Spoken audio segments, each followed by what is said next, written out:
Former England defender Albion Martin and our match commentator here on Talksport 2, Joe Shannon, are at home park ahead of this one, kicking off at 12:30. Let's focus on playoff chasing West Brom now, shall we? We mentioned earlier on the return of Tony Mowbray. Obviously, if anybody hasn't been following West Brom's progress this season, they had a bit of a shock to the system on Christmas Eve, finding out that their manager Carlos Corberán, who'd done such a great job for them, was jumping ship and heading to Valencia.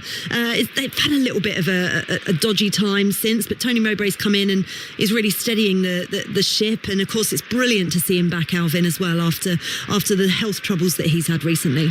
Well, I'm a big Tony Mowbray fan, Faye. He's been around, he's 61 now, he's over 20 years as a manager. I've always liked watching his teams. You have certain phrases in football, and one of them is he's a player's manager.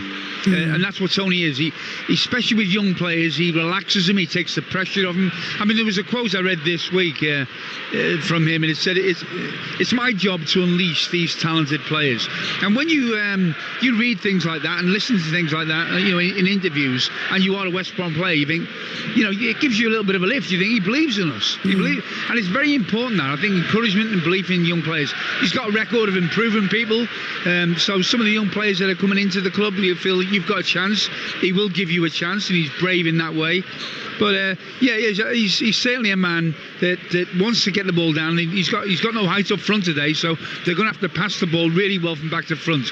But he will support his players. Even if you make a mistake and it costs a goal, he will help you get over that, and he will take the responsibility as a manager. Yeah, and that could be quite key today, actually, against the Plymouth side. They've got two new big central defenders at the back.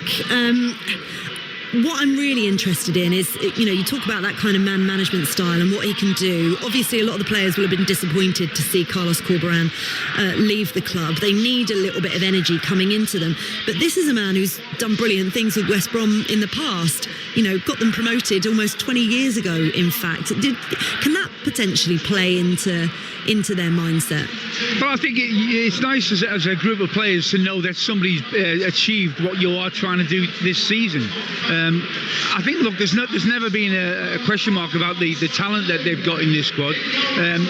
Maybe once the previous manager left, then there's a bump in the road, things don't go well. I think their away form, especially, Faye, awful, has been a problem for them. So it's being brave enough to come away from home, and if you do concede, obviously not go gung-ho and concede a second or third, but think, okay, we'll settle down.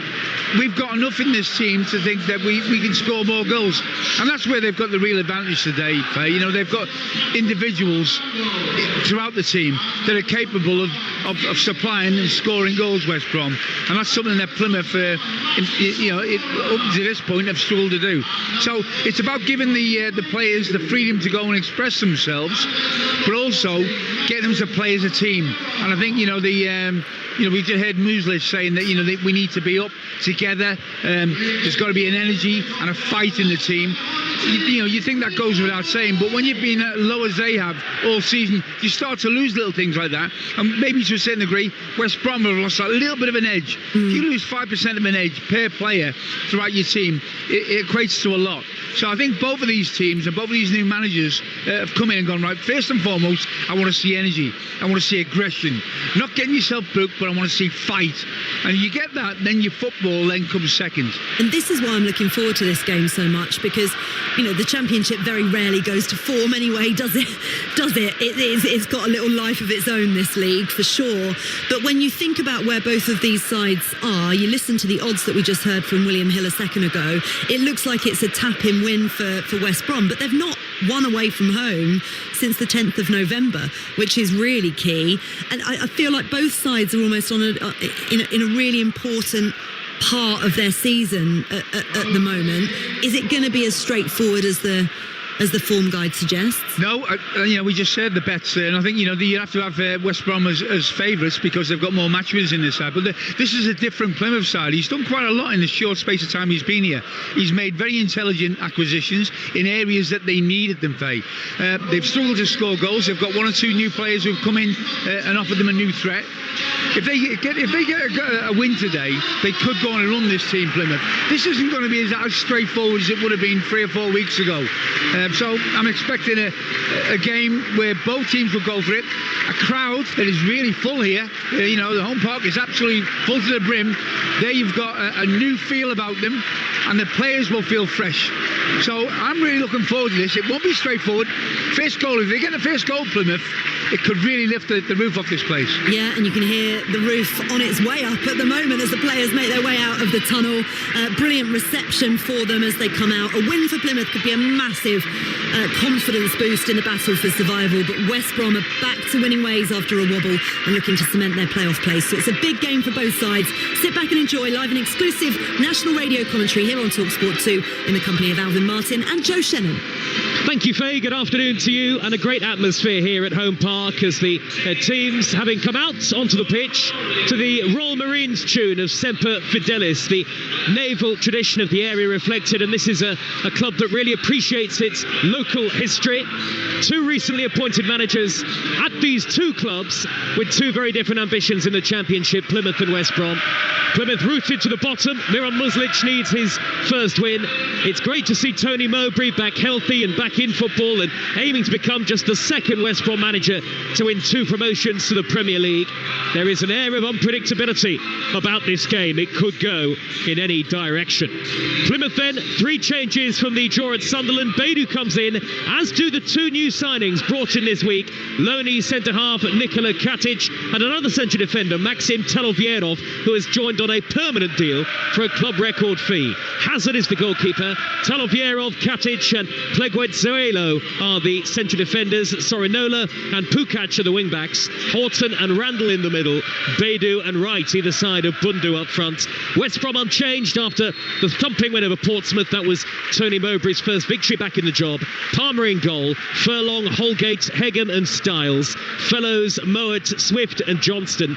Diangana and Wallace. Well, maybe Albion Martin a week or so ago, I think it would have been pretty easy to call this in West Brom's direction, and they certainly do start the day as favourites. But is that game, as I say, is it a little more unpredictable now? I think it is. I think, you know, that Plymouth have got a nice shape about them here. The pressure's on West Brom more than Plymouth. Look, there's a 7-point gap and they know they need wins.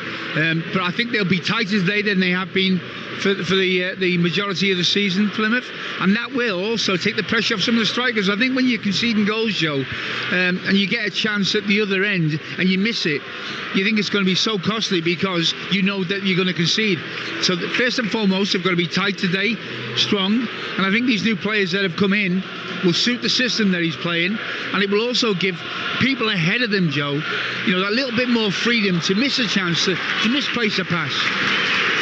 Plymouth in the dark green shirts, white shorts and black socks, and West Bromwich Albion in their traditional dark blue and white striped shirts, white shorts and white socks. The start of February, and as of this afternoon, now more than 250 live football matches already this season across the Talksport network. Here on Talksport 2, we are your home of the EFL. It's Plymouth 7 points from safety against West Brom right in the playoff picture, live and exclusive from Devon. We are off and underway. And West Brom kicked the game off, playing from right to left in the first half towards the home Devonport end. And Plymouth Argyle playing from left to right towards the Barn Park end of the ground, which is split between home and away supporters. It is sold out once again today. All credit to the 1,700 West Brom fans who have made the long and early trip down from the Midlands. And West Brom have early possession with Torbjorn Hegem midway inside his own half. The big defender out to the left back, Callum Styles, just shy of the halfway line. We are high at the back of the grandstand here at Home Park, a great view, and we are right on the halfway line, almost in between the two recently appointed head coaches. It's Plymouth Argyle 0, West Bromwich Albion 0 on a relatively chilly, cloudy day. Long ball thumped downfield by Mason Holgate over the top for West Brom. The offside flag is up against Tom Fellows, and it's a free kick to Plymouth Argyle, who must start keeping clean sheets and picking up points if they're to have any chance of moving out of the relegation zone, Albion Martin. Yeah, they've started off in the early stages, and it is a back five. Whenever they haven't got the ball, Plymouth, it's a straight back five there, and you can see every time the ball gets any sort of further forward into their half, the Plymouth half I'm talking about now, there's a pressure on the ball. Perhaps, before the new coach came in, there was maybe too much freedom, for people to pick out a pass. And if you can put people under pressure with that first pass, it really helps defenders. Hagan with a slightly clumsy header out of play, and that'll be a corner to Plymouth Argyle. Away on that far side of the field. Just 4 league wins all season so far for Plymouth, all of them under Wayne Rooney. 62 league goals conceded, and no win in their last 15 league matches. Their worst ever run without a win in the EFL. Will it come to an end today? Horton will leave the corner for Randall to take, right-footed into the near post, and a poor delivery cleared away by the first man, Jed Wallace, up to the halfway line. Matthew Sorinola is there to win it back for Plymouth, and it's scooped downfield by Beidou, and Katic is still fought from the back, and Wright could be in from a very tight angle. It's gone wide, right in front of goal, and the offside flag was up anyway, so it wouldn't have counted. Free kick to West Brom, 2.5 gone, Plymouth Argyle 0, West Bromwich Albion 0, and in fact West Brom have got a player down right by the goal line, so the referee's going to stop the game. But a bright start from the hosts, Plymouth Argyle. There's good atmosphere here as well, Joe, and that helps the players. I said there's a freshness about the whole place, with a new manager, new players coming in. That set piece that they had there, and Dell actually plays, he hits the front man. It's so frustrating when you see people. It was a really poor delivery from a corner, and if there's one thing that they need to improve, obviously, is defensively, but the set piece delivery, it's so important. You nick a goal from something like that with good delivery, it's a big part of the modern day game. It always has been. 0-0 the score. We will have full commentary of Newcastle against Fulham in the Premier League on Talksport 2 a little bit later on. 3 o'clock kickoff. Right now in the Premier League over on Talksport, Nottingham Forest 0, Brighton 0 is the latest score.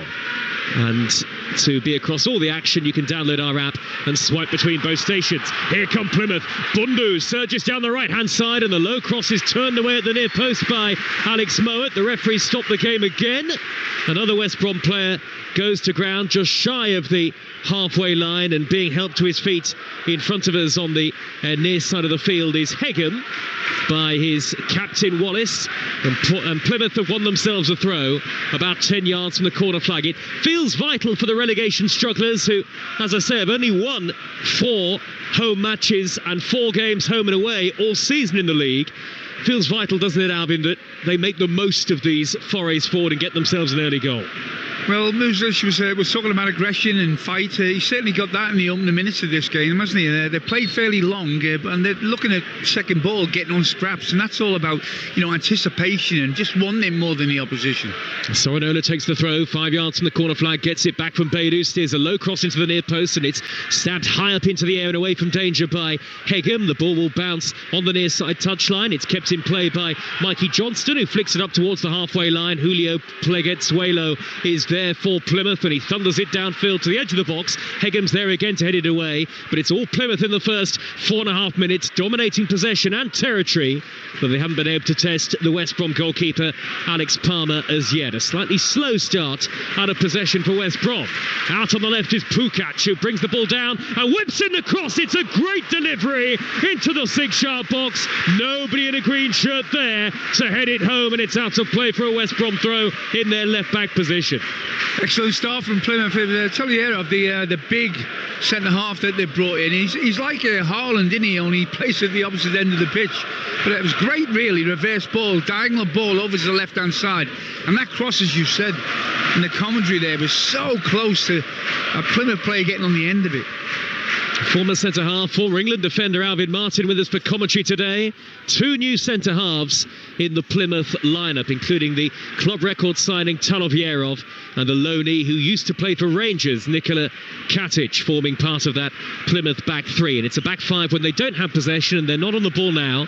West Brom have it with Hegem, midway inside his own half the field. Not a perfect surface here at Home Park. There are 1 or 2 blemishes, but the ball seems to be moving okay at the moment. Callum Wright looking to big charge down the clearance of Holgate, the centre-half, who gets it back from Darnell Furlong. Out comes goalkeeper Palmer, and he'll collect on the right edge of his penalty area. Stevenage 0, Exeter City 1 is the latest score in League One this lunchtime.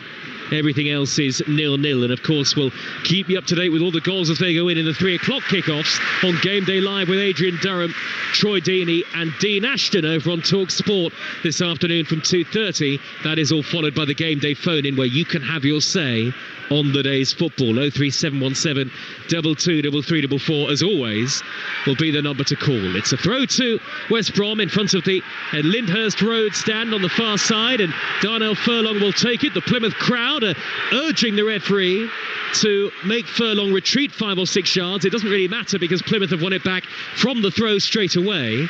Tony Mowbray's team looking a little sloppy in the early stages, Albion. I think that Tony Mowbray and West Brom would have expected a start like this, because obviously new additions, new manager, such a crucial game for the home crowd, that they would have warned the players to expect this. And I think maybe sometimes you warn players that they're going to come at you, they're going to start well, and you sit back a little bit, anticipation of that, to weather a storm. So certainly, I think Plymouth have taken the initiative, the early initiative in the game. Well, there is a lot of heightened physicality in this Plymouth Argyle team now, particularly with the addition of the 2 giant new centre-halves. Long throw, though, for West Brom down the far side there, right, and away is Katic to hammer it up into the air, and it drops down a yard or so out of play for a West Brom throw, this time deep inside Plymouth territory. 1 or 2 latecomers around us in the upper tier of the grandstand, which is absolutely packed today, and all credit to the Plymouth fans who fill this ground game in, game out. They haven't won a league game, remember, since the 5th of November, but they are back in action here in the FA Cup 4th round next Sunday, live here on Talksport. Long throw for West Brom into the penalty area by Furlong, header away by Katic on the edge of the 6-yard box, comes out to Furlong to deliver right-footed, header away again at the back post, this time by Sorinola for Plymouth, but they've still got defending to do. Johnston looking to wriggle away down the near side, the left, and he whips in the left-footed cross high into the penalty area, and it's hoisted over the head of Hegem. And it's dropped to Furlong again, midway inside the Plymouth half. Back to the lip of the centre circle, and Callum Stiles, who steers it wide, the Hungarian international, into the path of Johnston. Johnston scampers infield, about 30 yards out left of centre. Little dink to the edge of the penalty area. Header away by Plegetsuelo. And now Furlong with the angled ball for West Brom. Good spell this for the visitors. And it's Jed Wallace down by the dead ball line. Good robust challenge from Plegetsuelo, who can't believe that a corner's been given. He thought it should have been a goal kick. 0-0. I can't see what he's complaining about there. This is a good spell. They've just settled down here, West Brom. And they've taken the corner quickly. Jed Wallace out by the corner of the penalty area. Whips in the right-footed cross. High towards Diangana. Good header away by Talovierov. The club record signing for Plymouth. That confirmed yesterday. He's a Ukrainian international, brought in from Lask. And Plymouth suddenly, 9 minutes into the game, having to face their first real spell of pressure, and they've won it back just sharp halfway. And what can they do on the transition? It's a heavy ball by Bundu, poked out towards the right, and Beidou, and it was overhit to the point that Beidou couldn't keep it in play. And a shame that for Plymouth, because they had 3 against 3 in that counter-attack, but it's all come to an end. Yeah, Bundu just misplaced the pass, and it was a critical one, really. If you play that right, then you have got a 3-on-3 situation, and you can really have a go at West Brom on the counter there, because they're just starting to. I expected obviously the possession to favour West Brom. You would expect it over the 90 minutes, but it's about really when you do get the ball back as a Plymouth player, making the most of the possession that you've got. That's the voice of the former West Ham defender Alvin Martin, who has managed here before with Southend United. In fact, was that the last time you were here, Alvin? It was. Yeah, we won actually. I'm pleased to say, but it didn't carry on winning. That's why I'm commentating. That's why you're here now. Back in 1997, that victory for Southend here. Cleared away by Connor Hazard, the Plymouth goalkeeper. Gets lucky, it wasn't a good clearance, but Adam Randall is there to win it back midway inside his own half. And Plymouth settled the game down, and I have to say, the 2 central defenders, Talovierov and Katic, new to the squad, new to the lineup, but they've settled in. impressively, there's a calmness and poise about them so far. But remember, this is a Plymouth team that just cannot keep clean sheets.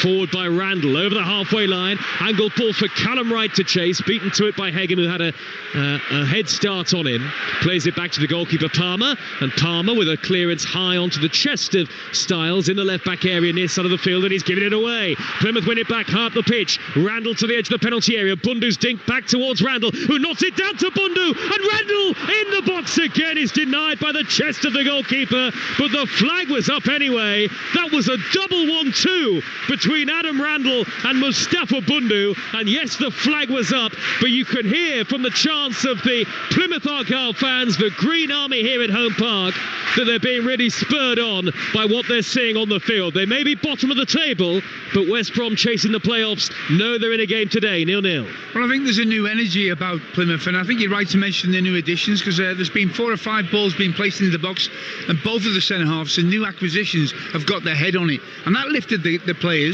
It lifted the crowd, and you think, cool, we've got a couple of players here. They also look composed on the ball, and it's something that's certainly been appreciated by the Plymouth fans. Well, they can't move off the bottom even if they were to win today, Plymouth Argyle, but the most important thing is that Miron Muslic does get that first victory. Goalless here on Talksport 2, still in the relatively early stages. 12 minutes have been played.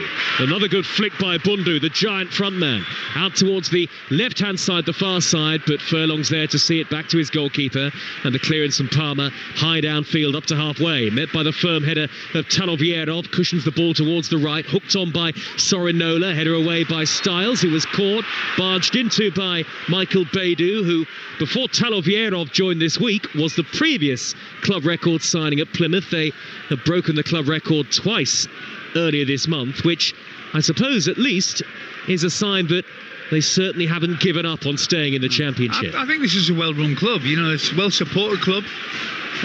They took a chance with Wayne Rooney. It didn't work out. But I think they're still very much investing in the club, aren't they, in terms of the recruitment. Look, it's a big game today for both teams for different reasons.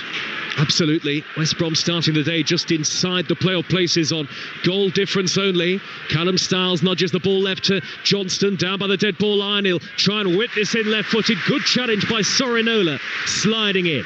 Maybe there's a newfound defensive solidity about Plymouth today, but they've got to get ready because West Brom have taken the corner quickly. Dinked in by Moed, corner of the area, aiming at Hegem, and it could fall for Grady Diangana in the box. The flag was up on that far side of the field anyway, and so once again an attack is brought to an end. But maybe it's just those little tweaks that Miron Muslic was talking about having made, the small steps he spoke about, but important steps on the training ground earlier this week, that has helped give Plymouth a lift. Of course, it is early stages in the game, Albion, and of course we won't really know if they've got a lift unless they pick up a positive result this afternoon. Absolutely, Joe, absolutely. Look, coming up to about 14 minutes gone, and one thing is for sure, they've protected Hazard, their goalkeeper, very well, the Plymouth players, and I think the centre halves have been outstanding in terms of putting their head onto balls, their positional play. I've noticed that their encouragement to people around them as well. Whenever anyone does anything well, you can see the two centre-halves are giving them a pat on the back. Diangana has nutmegged Talovierov, and he's trying to spin away 10 yards to the edge of the penalty area. It's cleared away only as far as Johnston in the central area. Forced to go wide and find Jed Wallace. This is a West Brom side that hit 5 against Portsmouth in their last game in the Championship at the Hawthorns last weekend. And there have already been notable changes to the way that they set up. They will get the ball forward more quickly. They will take more risks than they did under Carlos Corberán. And with that comes the potential, of course, of, yes, great risk in itself, but reward too. Moed midway inside the Plymouth half, and it's poked forward by Swift down the middle towards Wallace. Sorinola is there to sweep it away, high up over the halfway line and all the way back to the West Brom goalkeeper Palmer. Yeah, he's got to show a little bit more calmness on the ball there, Sorinola. He's just gifted the ball back to West Brom. West Brom are just starting to control possession now. And that's dangerous. Certainly being at home, Plymouth, they've got to give their crowd something to feed on. If they just let West Brom have the ball and keep giving the ball back to them, it'll take the sting out of the game. Stevenage 1-1 is the latest score in League One, equalised for Stevenage. And Nottingham Forest lead Brighton by a 1-0 in the Premier League. An own goal from Lewis Dunk. That's live right now on Talksport. High ball angled down the right-hand side. The inside right by Furlong towards Tom Fellows. He's been a great source of assists for West Brom in the league again this season. He's beaten to it this time by Pukac, and Pleget Suelo hooks the ball out of play for a West Brom throw. Level with the edge of the penalty area. Fellows, I think, was caught in that challenge from Pukac. Completely accidental, I think, as the defender stuck out a leg. And West Brom are going to need to send the physio on here. Quarter of an hour gone, or just over. Plymouth Argyle 0, West Bromwich Albion 0. And actually, Plymouth maybe the better side in the opening few minutes, but suddenly in the last 2 or 3 minutes now, but I think we've seen West Brom start to come back into it and start to assert themselves on the game, as you'd expect for a team chasing the players. Yeah, I think that's a fair assessment of what we've seen so far, Joe. Neither keeper have made a save, so, there's been some... I think the best parts of Plymouth's games have been defensively. They've looked solid and strong, which you kind of said not too many times this season. But also, when they have created any dangerous moments, and still receiving their treatment, Fellows. It hasn't been down to just silky football. It's been down to effort and aggression. Forcing and anticipating where the ball's going to drop. All the little things in the game that aren't as pretty, but they still get results and still get you into creative situations. Well, they are very hard to beat, West Bromwich Albion, although they haven't picked up nearly as many wins as they might have hoped for this season. They've already drawn 14 matches in the Championship this season. That's 2 more than in the whole of their league campaign last year. Of course, Carlos Corberán no longer at the club, having joined Valencia, and the Wayne Rooney days at Plymouth already feel quite a long time ago. Fellows is going to have to go off here, and he's received some treatment, cut to the nose maybe. Yeah, that's it. Makes your eyes water, that one. We've all been there. Well, you haven't, Joe, but we all have. No, I certainly haven't. You got a nice straight nose.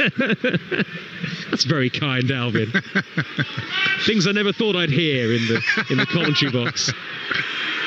So West Brom temporarily down to 10. It's a strange rule, this, isn't it, Albion? For my money, Fellows caught accidentally. I think he should be allowed to come back on. Yeah, absolutely. I don't understand why he has to go off. Yeah, I think that's it. I understand why that rule was brought in, but it really never worked. It never has worked for me. Well, he's certainly not feigning injury, is he? No, he's got a cut to his nose. Anyway, he's being treated. West Brom throw. Right wing position held in long by Darnell Furlong. Flicked on by Bundu across the edge of his own 6-yard box and hammered away downfield by Michael Beidou up to the halfway line. Fellows is about to come back on. Getting a change of shorts, it looks like. Plymouth Argyle 0, West Bromwich Albion 0, live on Talksport 2. Over on Talksport, Nottingham Forest 1, Brighton 0 is the latest score. More than 250 live commentaries already this season across the Talksport network. We are your home of all the live football. And here on Talksport 2, we just love the EFL.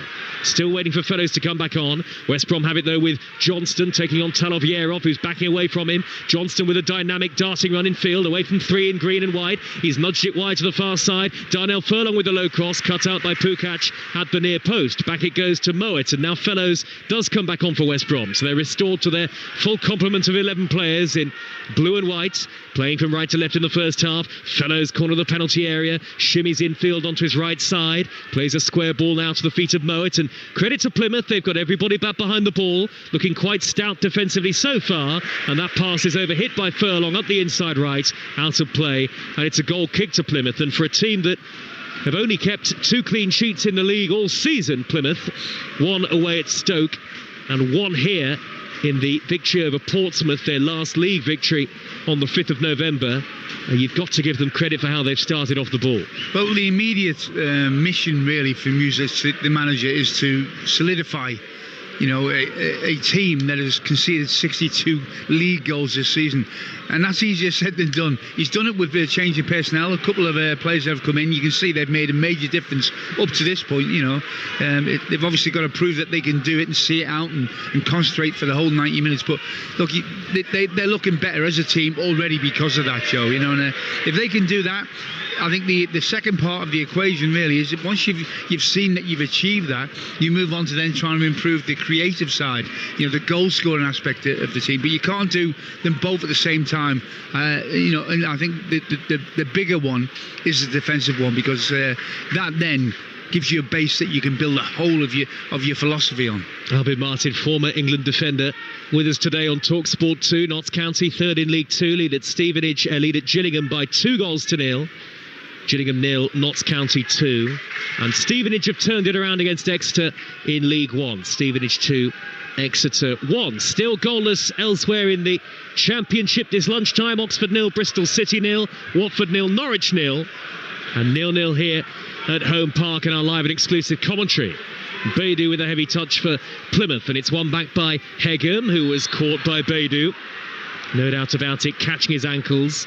Free kick to West Brom in their left back position. Miron Muslic, the Plymouth head coach, standing on the edge of his small technical area at the base of the grandstand here. Tony Mowbray away to the left-hand side, left of the halfway line as we look at it. So good to see Tony Mowbray, first of all, feeling well again, and great to see him back in the dugout. Long ball upfield by Furlong for West Brom. High down the far side there, right. Retreating is Plerget Swalo, who gets there in front of Fellows, sends it back to the goalkeeper Hazard, and Hazard's high hanging clearance drops down to the halfway line. Bundu in a challenge with Holgate, who, with help from Mowat, wins it back for West Brom. Now it's played wide by Swift, out to the left, and Johnston taking on Sorinola. Johnston goes on the outside and whips in a left-footed cross, and again wins a corner. Every time they're trying to force Mikey Johnston onto his left-hand side. Well, he's certainly had a bright start here, Johnston. I think he's dealt with him for the large parts, hasn't he, Sorinola? But it's a good little battle, that battle on Plymouth's right and West Brom's left. I think for West Brom it's all about holding on to a place in the playoffs. The top two, a long way away, 14 points at the start of the afternoon. All about finishing in that top 6 for West Bromwich Albion. John Swift with a right-footed in-swinging corner, headed away by Pukac at the near post. It wasn't a good delivery from Swift. We would expect much better from him ordinarily. Now Mowat delivers left-footed, and a header away by Katic this time, out to the edge of the Plymouth box, and Jordan Horton can bring it down, the number 4. Midway inside his own half the field, Sorinola, the right wing-back, jinks in field, cleverly away from Swift, and then Randall pings the ball right to left to the far side of the field, and Pukac, he's charging forward up the left wing. He's got 2 in the middle to aim at. High cross is overhit, ballooned into the air, and gathered by the goalkeeper Alex Palmer. Lots of endeavour from Plymouth Argyle, albeit no great quality in the final third, certainly midway through the first half, and it's Plymouth 0, West Brom 0. And actually, in fairness to Plymouth, Albion, neither goalkeeper has been tested at all. No, I think both defences are looking pretty solid at the moment. Pukac really has got to do better with that ball on the left-hand side. He's got plenty of time and space to be able to deliver a better quality ball, and he just hung it up, and it was so easy for Palmer just to come and collect that, and you could see the dissatisfaction, should we say, from the crowd. See and hear it. And in fairness to Plymouth, again, when you think about their last home game, the 5-0 thumping here by Burnley, they were 5-0 down at half-time, and all of the talk surrounding Morgan Whittaker, who's now left the club, it does feel like Plymouth Argyle have moved on a little bit over the course of the last week. I think what I was impressed with as well, Joe, is after that thumping, really, what were they going to do? And they went to Sunderland, and they showed, I think, a response of spirit. It shows you. I think he made 3 changes, or maybe more actually, the manager. And I think to get the result after you're making the changes, it's like you've done well as a coach. The rest of the players look and think, okay, well, he knows what he's doing. So you're gaining confidence within the communal dressing room as such. Played 4, drawn 2, lost 2 so far. Miron Muslic in charge of Plymouth Argyle. Hazard, the goalkeeper, all in orange. Thumping clearance downfield, drops at the midway point of the West Brom half. Cushioned header forward by Mowat into the path of Swift, the number 10, who did well to shrug aside Horton and play it wide to the left back position. And Styles again, and West Brom keeping easy possession. Forward by Swift to the halfway line, and Diangana. Good turn away from Horton, who was a bit slow to react. And Plerget Swalo as well, who's got to get back. Johnston down the inside left channel, looks up, pulls it back to Styles to chip the ball into the penalty area. Header away by Pukac, unchallenged inside his own box. The loose ball is retrieved by Mowat, who'll steer it wide out to the right-hand side.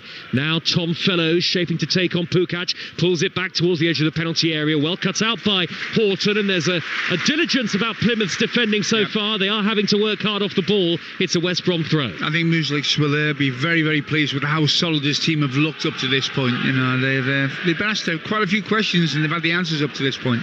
Opportunity for Furlong to deliver on the right-hand side, but beaten to it by Pukac, another recent signing, a loanee at Plymouth Argyle, the Pole who has joined from Holstein Kiel. Plymouth, his first club in England, a 26-year-old. So really, 3 of the back 5 are new signings. Diangana tangling with Talovierov on the halfway line. He goes back to Hegem, and West Bromwich Albion can build an attack.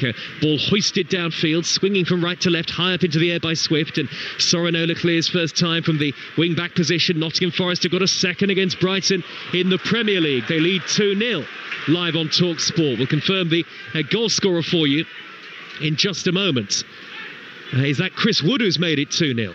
Gibbs-White, Morgan Gibbs-White for Nottingham Forest. So a Lewis Dunk own goal, Morgan Gibbs-White with the second, and it's 2-0 to Nottingham Forest live right now over on Talksport. And as I say, if you download our app, free and easy to download, you can swipe left and right between the 2 stations and you won't miss anything. We've got live boxing commentary from Wembley Arena tonight across the network, and live cricket on Talksport 2 tomorrow, England against India in the 5th T20.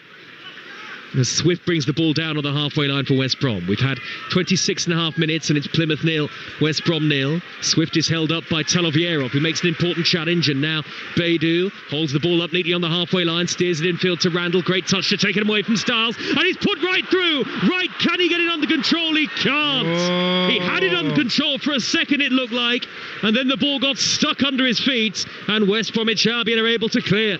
Well, Randall did really well. They let the ball run. It was fabulous. Took 2 West Brom players out of the equation. Played the ball into right, and you know, honestly, the ball really is fantastic. All he's got to do is take it in his stride. He's through 1-on-1. Just wasn't able to do it right. He didn't really take it with any great confidence, did he? And you can. That was a moment. Can understand it. That was the moment. They cut right through West Brom there. Not scored in a very long time. Callum writes, April of 2023. His last goal. Here is Johnston for West Brom. Look, I think the top goal scorer this season for Plymouth is on 3. I think they've got 3 or 4 players on 3 goals. I mean, that is very difficult. You know, whatever you're trying to achieve, you need somebody who's going to be at least in double figures at this stage of the season.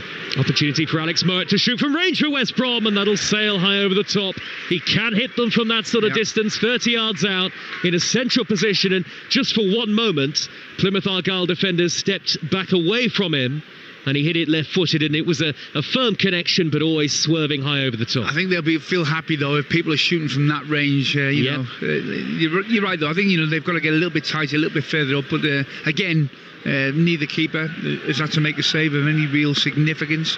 I think the problem with West Brom, they passed the ball really well to the edge of the box. I think Plymouth have dealt with some of the talented players like Wallace and Johnson, Diangana, but they're lacking that pivotal player, aren't they? You know, they're trying to get away with it at the moment. Like Wallace is trying to play up front as a centre forward, and he doesn't really feel that comfortable in that position. You can tell. Well, it is a makeshift attack in that sense, isn't it, for West Bromwich Albion? Josh Madger, the top scorer, stood out injured. Callum Stiles for West Brom, who are, of course, chasing the playoffs, and they are in the playoffs as it stands. They have moved up a place, in fact, if it stays 0-0 on goal difference above Blackburn, who beat Preston North End last night in the Lancashire Derby by 2-1. Again, that was live on Talksport 2. Blackburn against Wolves next weekend in the FA Cup. That's one of our many FA Cup commentaries on the network over the course of next weekend.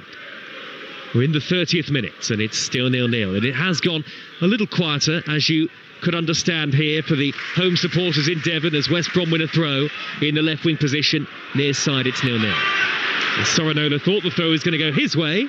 So did many of the home fans, but West Brom keep tidy possession back to the halfway line now, and the very experienced Mason Holgate forward to Styles, who is shifting infield into that inverted role in the centre circle when West Brom have possession. Little flick by Diangana, and he wins the throw off Pukac. You know what I like about Tolierov and Katic, the two centre-halves that have been brought in?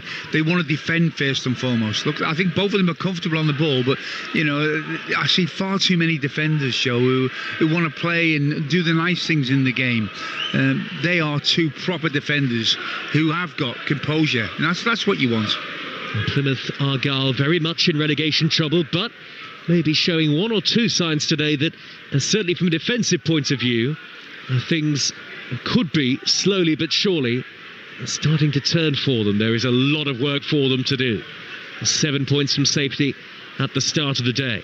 Nottingham Forest 2, Brighton 0, latest score in the Premier League. Goalless in all three championship matches this lunchtime. Oxford 0, Bristol City 0, Watford 0, Norwich 0, and goalless here. West Brom on the attack with Johnston, puts Wallace in the clear. The flag is up, and he looked to be absolutely miles offside, and he was. In League One this lunchtime, Barnsley 0, Burton 0, Stevenage 2, Exeter 1, latest scores. And in League 2, Cheltenham 0, Chesterfield 0, and Gillingham 0, Notts County 2. You're up to date. Yeah, Katic made his first mistake really of the game so far. He's been perfect up to now as a central defender. He just came out of position, went to ground, and they broke West Brom, but he just straight offside. Wallace just went a little bit too early, and it got Katic out of trouble. Yes, Jed Wallace and Grady Diangana leading the forward line for West Brom today. And Diangana's form already looks like it might be capable of turning under Tony Mowbray, who has spoken about the quality that he's got, but the inconsistency too. Looking at both of the managers down there, relatively new managers from both sides. As Bundu tears away down the right, whips it across, and the header wide.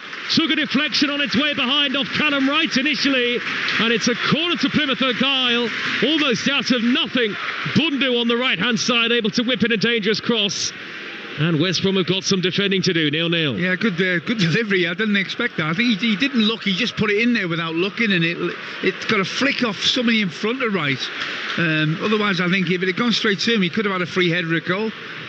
Still Oxford 0, Bristol City 0 in the Championship, but Bristol City are down to 10 men. Corner to Plymouth Argyle at the Barn Park end in front of the West Bromwich Albion fans, 1,700 on their feet.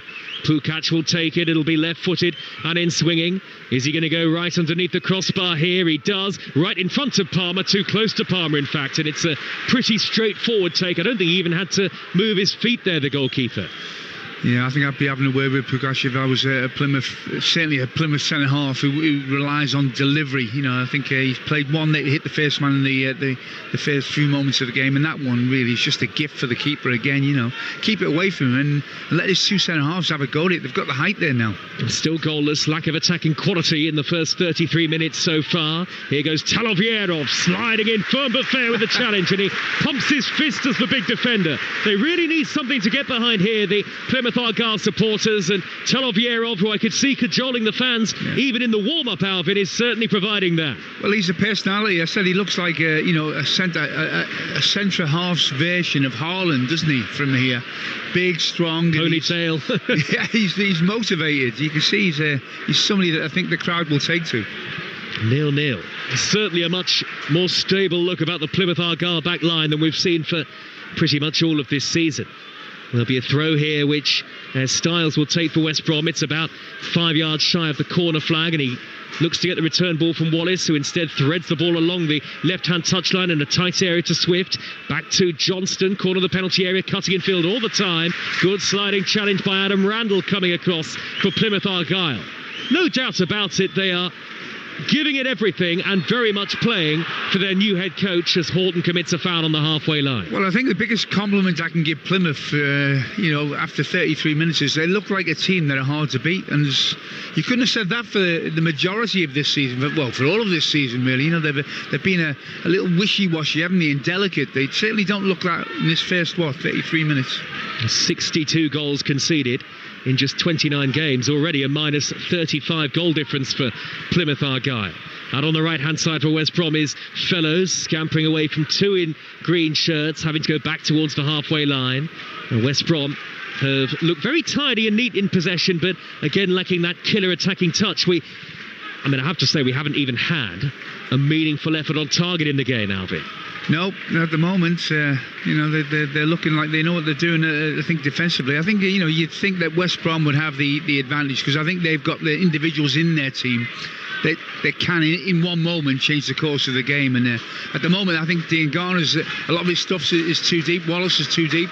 Johnson showed little flashes, isn't he, on this left-hand side, and Fellows on the right-hand side. But neither of them are great goal scorers. I think Fellows has got 2 goals all season. He's certainly a player that I think Tony Mowbray will be looking at improving the goal score per game ratio on. Wallace in the centre circle for West Bromwich Albion, and the Plymouth Argyle fans trying to get behind their team. A lot of tenacious work having to be done off the ball in the first half, and there are 10 minutes of normal time remaining in the first period at Home Park on Talksport 2. Johnston, left wing position, taking on Sorinola, again goes on the outside to the dead ball line, and Talovierov sliding in as well. Goal kick given, and there's a hug from Talovierov to Sorinola. Well, you have to say he is taking to Championship football like a duck to water so far, and he's not only looking very calm and elegant and a real physical presence on the ball, but maybe Talovierov is helping providing Plymouth with some much needed leadership as well. Well, he knows how to play the game. I'm not just talking about the game of football. He knows how to play the game with the fans. He's fist pumping when he makes a challenge. Sorinola, when he made that combined challenge with him, he straight over the big man, lifted him up off the floor, patting him on the back, and straight away the crowd have got a favourite. Feels like it, doesn't it? Just 36 minutes into his debut. And Katic isn't doing too badly alongside him either. Headed down by Randall and cushioned back towards Bundu, about 25 yards from goal. Baidu's little touch on the edge of the D, couldn't smuggle it through to Callum Wright. West Brom had enough players back behind the ball, and West Brom, for the most part this season, have been very stout defensively themselves. They win a free kick 10 yards forward of their own penalty area. The referee wants them to take it again. There's been a red card at Vicarage Road. Watford down to 10 men, but still Watford 0, Norwich 0. And Nottingham Forest 3, Brighton 0, live on Talksport. Another goal for Chris Wood, Albion. Incredible, isn't it? Incredible. Never ends. What a brilliant run Nottingham Forest are on. Besides last week's thumping defeat at Bournemouth, but they're bouncing back in style, it looks like today, live over on Talksport this lunchtime in the Premier League. Now then, West Brom have it with Swift forward to Styles, shuffles infield about 35 yards from goal, gets return ball and then shoots right-footed from closer range, edge of the D, and he sliced it wide on his weaker right foot. I'm sure Tony Mowbray, for all of West Brom's endeavour, a manager who loves playing high-tempo attacking football, and his teams have always been based on scoring plenty of goals. He'll be a little disappointed, won't he, with the way they've attacked and that lack of quality in the final third? I think he'll be pleased with the way the game has developed, because I think in the first 10 minutes, I think Plymouth are looking dangerous, looking like they've lifted the crowd, but I think his team have settled down since then, Joe, and I think they are now starting to dominate possession, which you'll be happy about. I think you're right, the cutting edge is an area of the field that they certainly can improve, but again, we've mentioned it, he hasn't got that 20 goal a season player up front, so he's got at the moment round pegs and square holes, or vice versa, whatever the saying is. It's certainly, we've mentioned it. Wallace, is not a player that is comfortable in that position. He wants to be wide, really. A bouncing ball downfield up to the edge of the Plymouth penalty area is only half cleared away by Katic under pressure from Fellows, and West Brom now with Diangana, a couple of step overs as he tries to dart infield. Swift will knock it back out wide to the far side, and Fellows, who's level with the edge of the penalty area, in swinging left-footed cross, good header away by Katic, and then Baidu will clip the ball high up into the air. Pretty cloudy skies today in Devon, and a poor back header by Styles, but Bundu can't reach it in front of a stretching Mason Holgate, and then Mowat gave it away in the centre circle, but he was adjudged to have been fouled by Baidu, and that'll be a free kick to West Bromwich Albion. Still Plymouth 0, West Brom 0. 39 minutes gone and quite scrappy at times in the game now. Diangana inside right channel, brought down by Plegat-Suelo. I wonder whether that might be a yellow card. Certainly a free kick to West Brom right out of centre, about 8-9 yards from the corner of the penalty area, Albion Martin. First time I've noticed the referee. He's having a good game. He is having a good game. It's got to be a good sign, and then right? again, it might have been a temptation to get yellow card out there. No reason. Nobody's going to complain. So I think he's certainly let's give him a name shout. Dean Whitestone. Well done, Dean, up to this moment. Carry on. I'm sure this won't happen again, Alvin, but I was at the Burnley Leeds game on Monday night for Talksport 2. 0-0, no shots on target, or one shot on target right at the end. Hopefully that won't be the case today, but it is 0-0, and we're yet to have a shot on target in the 40th minute. 2 standing over the free kick for West Brom. About 10 yards in field. John Swift to whip it in, right-footed to the back post. Holgate got his body onto it, not his head. Cleared away in the end by Talovierov. The 2 centre-halves were at the back post for Plymouth, and neither was able to make convincing contact on it, and Plymouth scrambled the ball away. Yeah, I don't know what he was thinking there, Holgate. I really don't. It's hit him on the midriff, as you say, and he had time. Now Johnston peeling away and then darting in field from the left wing position. Again, about 25-30 yards out. Plymouth Argyle have got everybody back behind the ball in green and white, but Johnston takes a touch towards the D and shoots right-footed, and that takes a bounce, and it's spilled by Hazard, who's there, the big goalkeeper, to gather it at the second attempt. So we have had an effort on target, but it was easy enough for the goalkeeper, albeit at the second attempt. Yeah, I think he was surprised that somebody's had a shot at him. But no, I think that certainly the Plymouth manager, Muslich, will be absolutely delighted defensively, and I think he'll be delighted with the 2 players he's brought in. You can see that the both of them have added something to the team. They're doing exactly what he brought them in to do, solidify that back line, and I think when you see 2 players come in the early stages, you want to see a start like that. Pukac raised down the left and floats in a good ball to the penalty spot, and up went Palmer, the goalkeeper, to gather it well amid a flurry of bodies in front of him. Bundu's gone down and stayed down for Plymouth. That looked like a head injury, actually.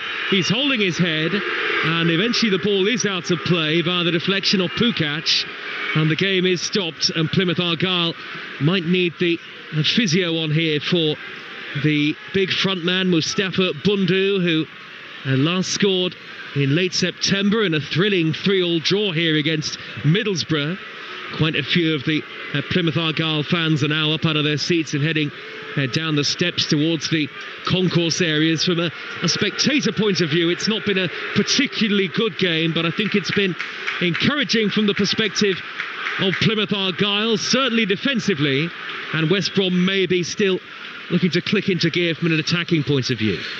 Yeah, I think I think both managers will be relatively pleased. Coming into half-time 0-0, I think we as neutrals will want to see a little bit more goal-mouth action. But when you think about what Tony Mowbray's trying to coach, control, decent possession, dominating possession, looking strong at the back, they've done all that, and he knows that he's got problems maybe with a goal scorer up front, and Plymouth the same. They've worked really hard.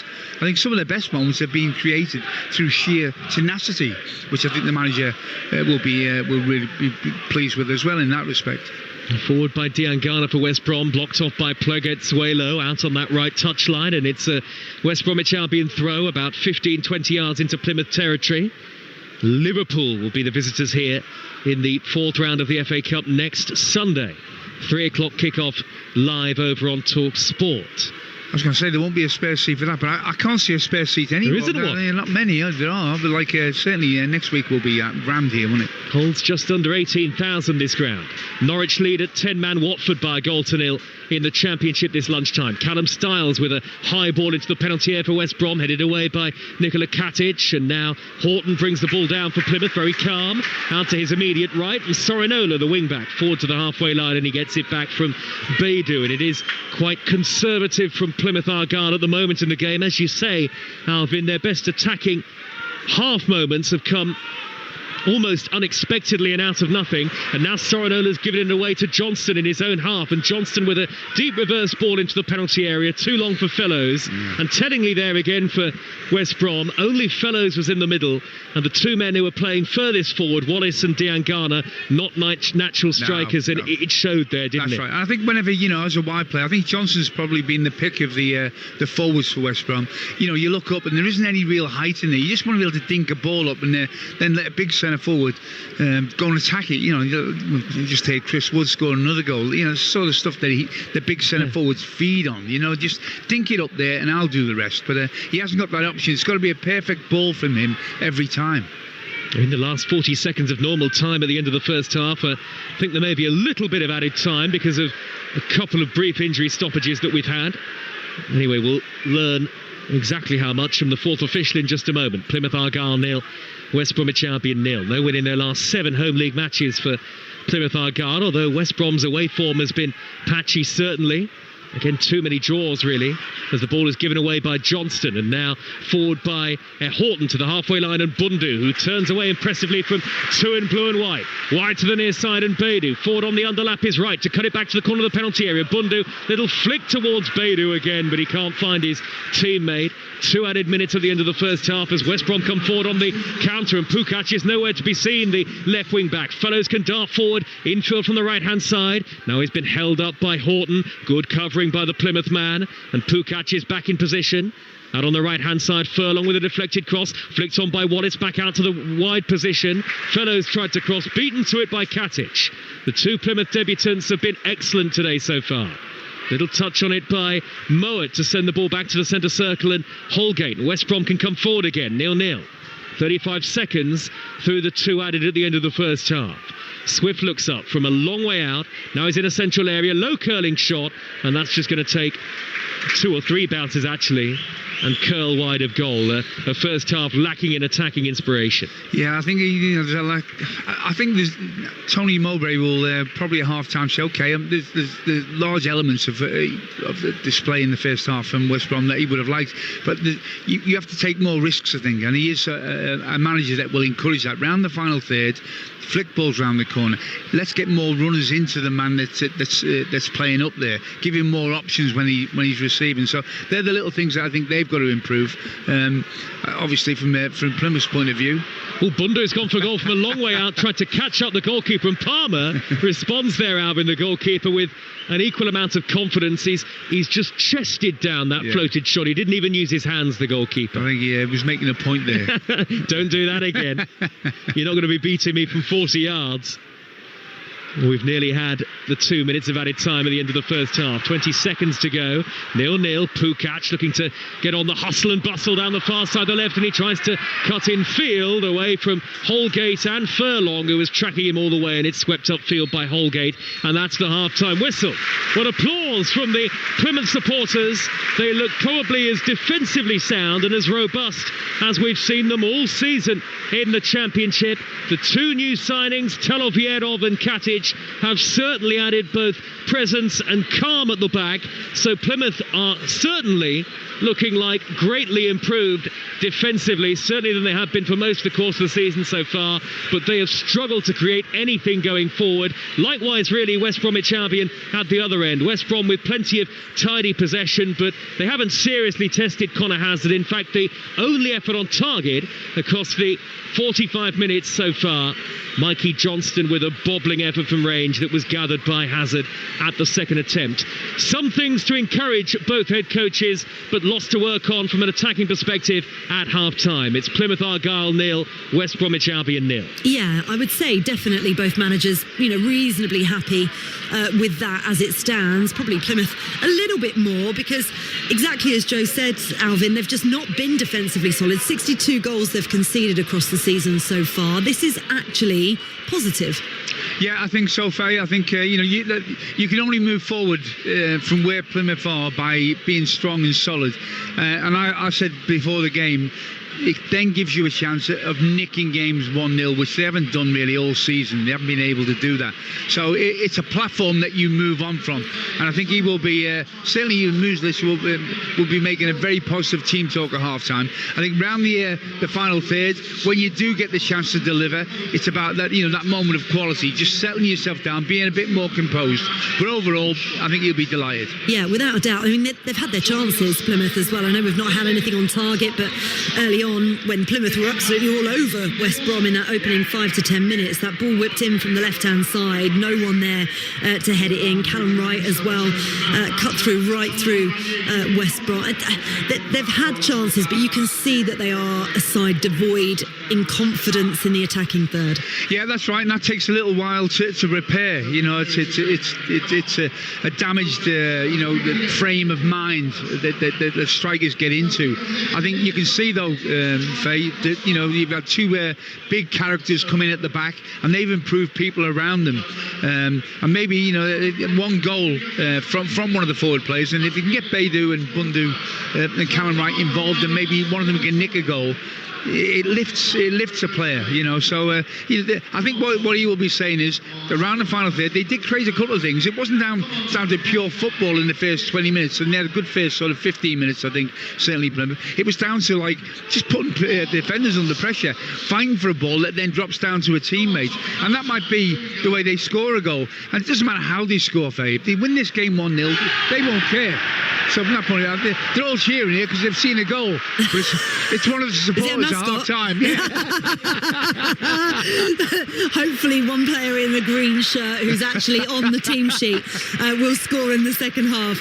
Back with you shortly. Get yourself warm, Alvin. Thank you very much. Half-time scores coming in elsewhere, which I'll round up for you in a minute, but over on Talksport. And Nottingham Forest absolutely dominant at the City Ground, beating Brighton and Hove Albion at half-time by 3-0. I'll take you through all of those goals very shortly. Half-time at Home Park, though, Plymouth 0, West Brom 0. Second half commentary coming next. We're also going to look ahead to our exclusive 3 p.m. Premier League commentary as Newcastle host Fulham. Talksport 2, official broadcast partner of the English Football League. Fight Night on Talksport with USN, your partner in performance. Knockout names, insider news and nailed-on adrenaline from UK radio's hardest-hitting, closest to the canvas boxing showcase. Plus a weekly undercard of big fight build-ups, backstage bust-ups and heavyweight debate. Fight Night, tonight from 10 on Talksport with USN. Prepare, perform and recover faster in 2025 with USN Sports Supplements. Visit usn.co.uk. The TUI sale is now on. Book today and save up to £300 per booking. Holiday, here we come. Lock in your getaway with a £0 deposit when you spread the cost by direct debit. Holiday deal? Sorted. TUI. Live happy. Atoll and ABTA protected. Booking T's and C's apply. Selected departures. Minimum spend applies. Direct debit minimum 26 weeks from departure. See website for details. Tired of unreliable broadband? Switch to EE today and get up to £300 towards your leaving fee. £300? Really? Yes, really. You'll get our fastest full fibre ever. So I can work at home? While the kids nail dance practice. And I can help them revise online. That's right. We'll even handle the switch for you. That's epic. No wonder broadband switchers choose EE. Get up to £300 towards any early termination charges from your current provider credited to your EE account. New customers, 50% UK availability, terms apply. Guarantees are hard to come by in racing. But here's one from William Hill. Back any horse in the UK or Ireland after 8 a.m. on the day of the race, and we'll honour the higher price, whether it's the price you took when you made the bet or the starting price. That's best odds guaranteed from William Hill. Betting done properly. Online only, opt-in required. Winner each way singles and multiples on Win Market. £25,000 Euro daily cap applies to additional winnings. Full T's and C's apply. 18 plus gamble aware. Hi Gemini, the football transfer window's open. How are my team's stats looking? Well, your team definitely has a lot of star power. Do you think we're going to have a good season? It's going to come down to consistency and a little bit of luck on your side. I'll let you know if we win. I'll be keeping an eye on the scores. Yeah, me too. Now we're talking. Transfer to Google Pixel 9 with Gemini Live today. Sequences shortened. Gemini Live available for ages 18+. Internet required. Results are illustrative. Check responses for accuracy. Feature and account compatibility limitations apply. What are you doing? Oh, looking for a used car online. Tried Spoticar? I don't want a car with spots. What? They're the manufacturer-approved used network for Peugeot, Citroën, Vauxhall, Fiat, Jeep, Abarth. They've got over 300 Spoticar retailers nationwide. Yeah, and cars with spots. No, there are no spots. They're called Spoticar? Yeah, S-P-O-T-I. But look, remember when you thought fish really had fingers? Understandable mistake. Spoticar. Manufacturer-approved used cars. No spots. Visit spoticar.co.uk today. The unstoppable force of live football. Brilliant goal! EFL Game Day Live on Talksport 2. Cuts onto his right foot, going to pull the trigger now, and finds the bottom corner.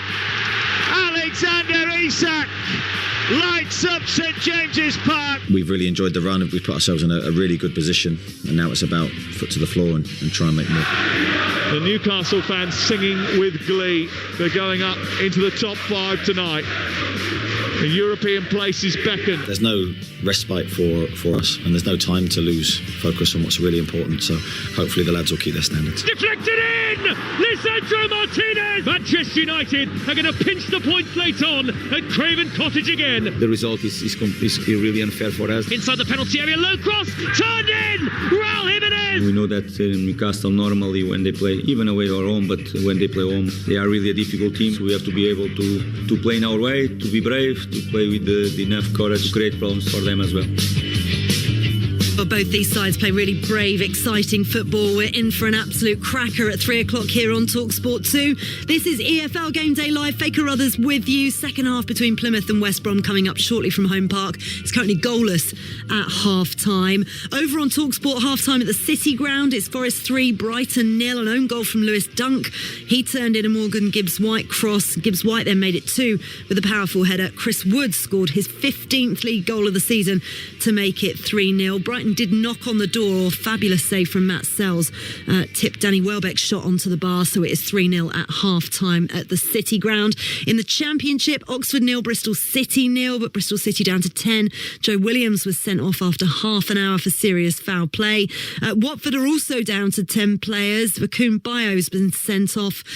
Josh Sargent then put Norwich ahead 5 minutes later. It's Watford 0, Norwich 1. Goalless in League One between Barnsley and Burton, but Stevenage and Exeter is the goal of the game.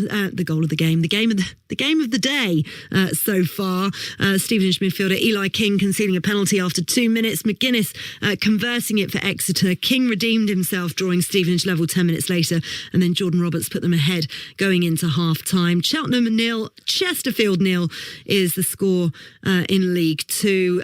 Gillingham 0, Notts County 2. Cerula and McGoldrick on the score sheet for the Magpies, who move up into second as it stands above Doncaster in League 2. But we're going to focus on the other Magpies right now, because once this game is finished, we're going to bring you another exclusive, this time in the Premier League, as Newcastle host Fulham, and our commentary team of former Sunderland defender Mickey Gray, who hid under a coat on his way into St James's Park, and Talksport's Ian Dancer are with me to look ahead to the game. How are you both?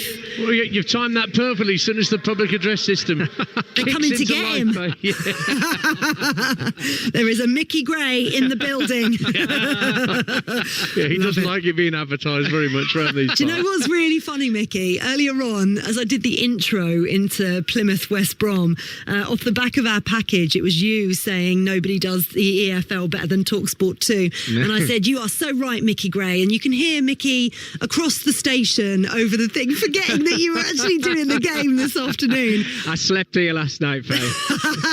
Very wise, very wise. Look, I'm so looking forward to this game as well.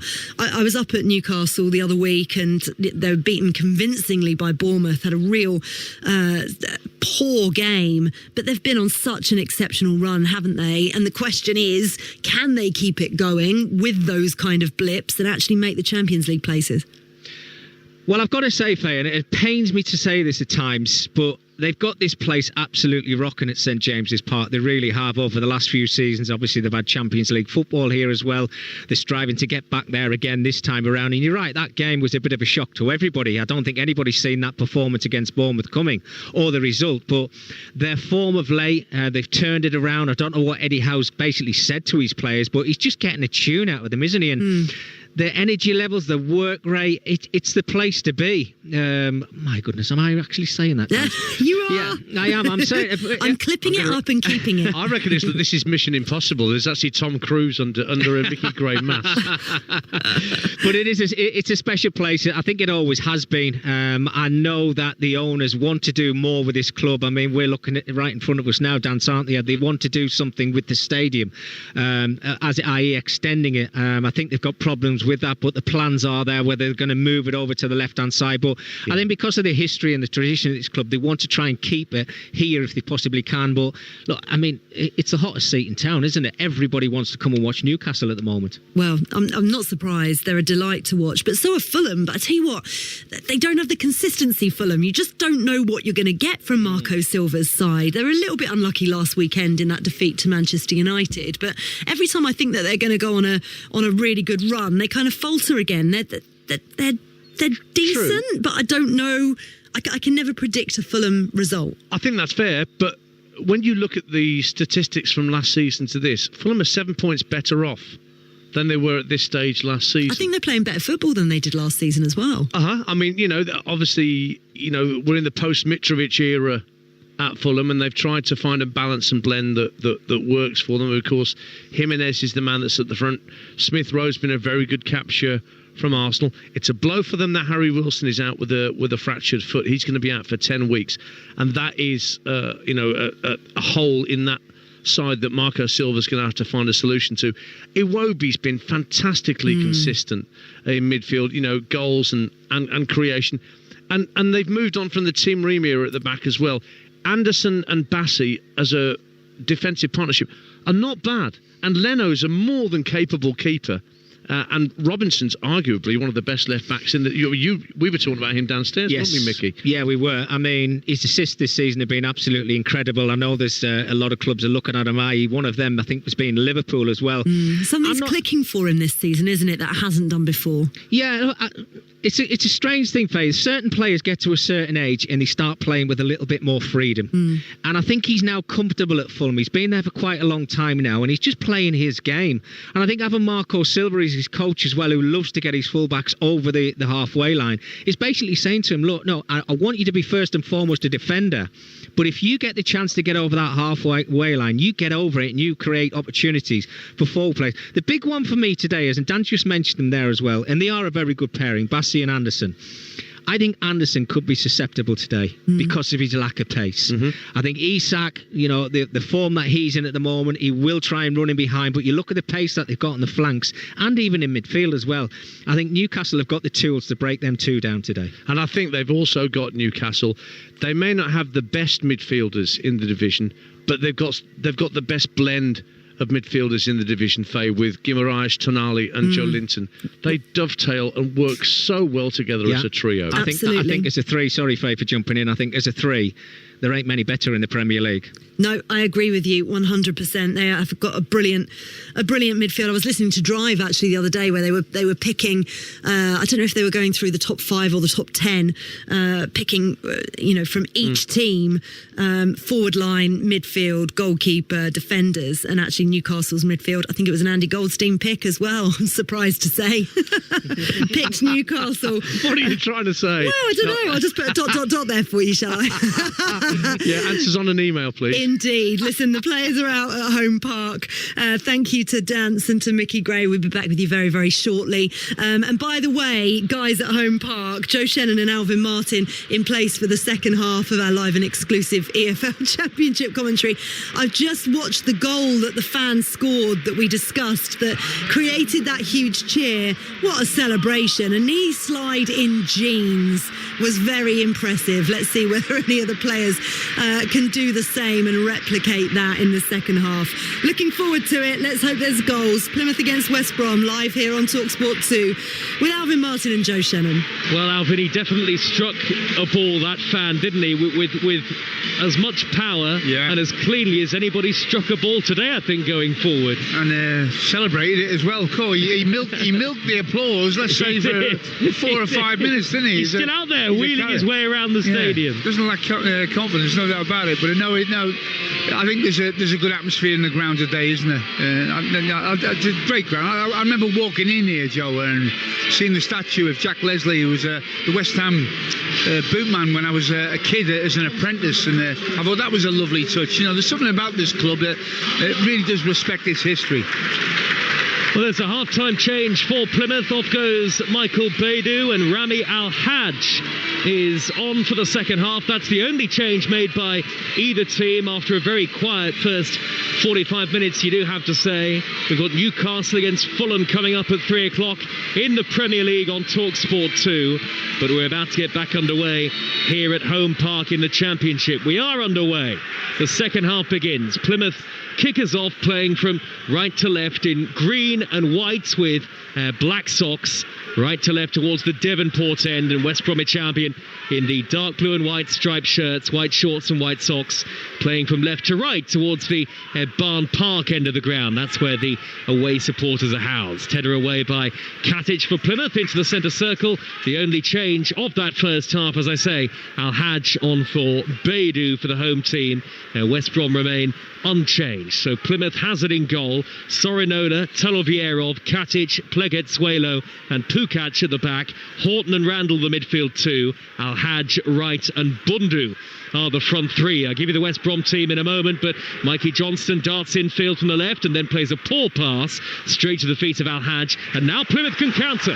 Callum Wright maybe over the halfway line, ball right to left to feed Bundu. He's in the left wing position on the near side. He scampers infield and then plays another crossfield pass back out to that far side, and Sorinola to whip in across. Not a good one, thundered away on the volley by Hegem. Only as far as Katic on the halfway line. West Brom with Palmer in goal. Furlong, Holgate, Hegem and Styles. Fellows, Mowat, Swift and Johnston, with Dean Garner and Wallace up front. Plymouth very much mired in the relegation battle at the very foot of the table.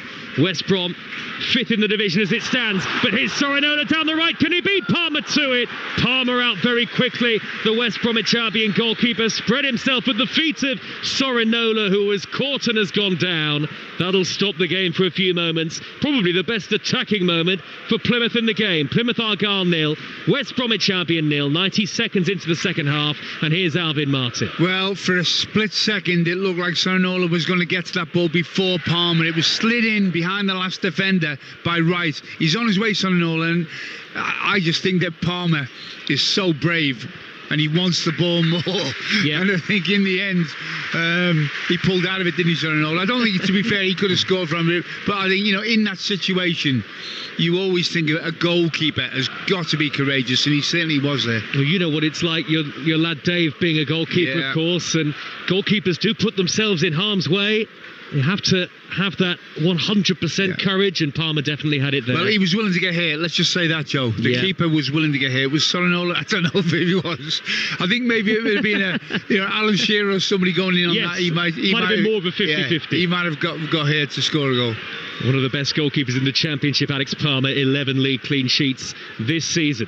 And Plymouth Argyle, just the 2 clean sheets all campaign in the league, but they look much better defensively today, thanks to the new signings in part, Talovierov and Katic, and the new signings could still yet be made by both clubs before the end of the transfer window. All of the coverage of deadline day on Monday over on Talksport. The deadline itself is at 11 o'clock. That's Monday on Talksport, with all the coverage you need of all the big moves on deadline day. And West Brom and Tony Mowbray have spoken about signing a striker.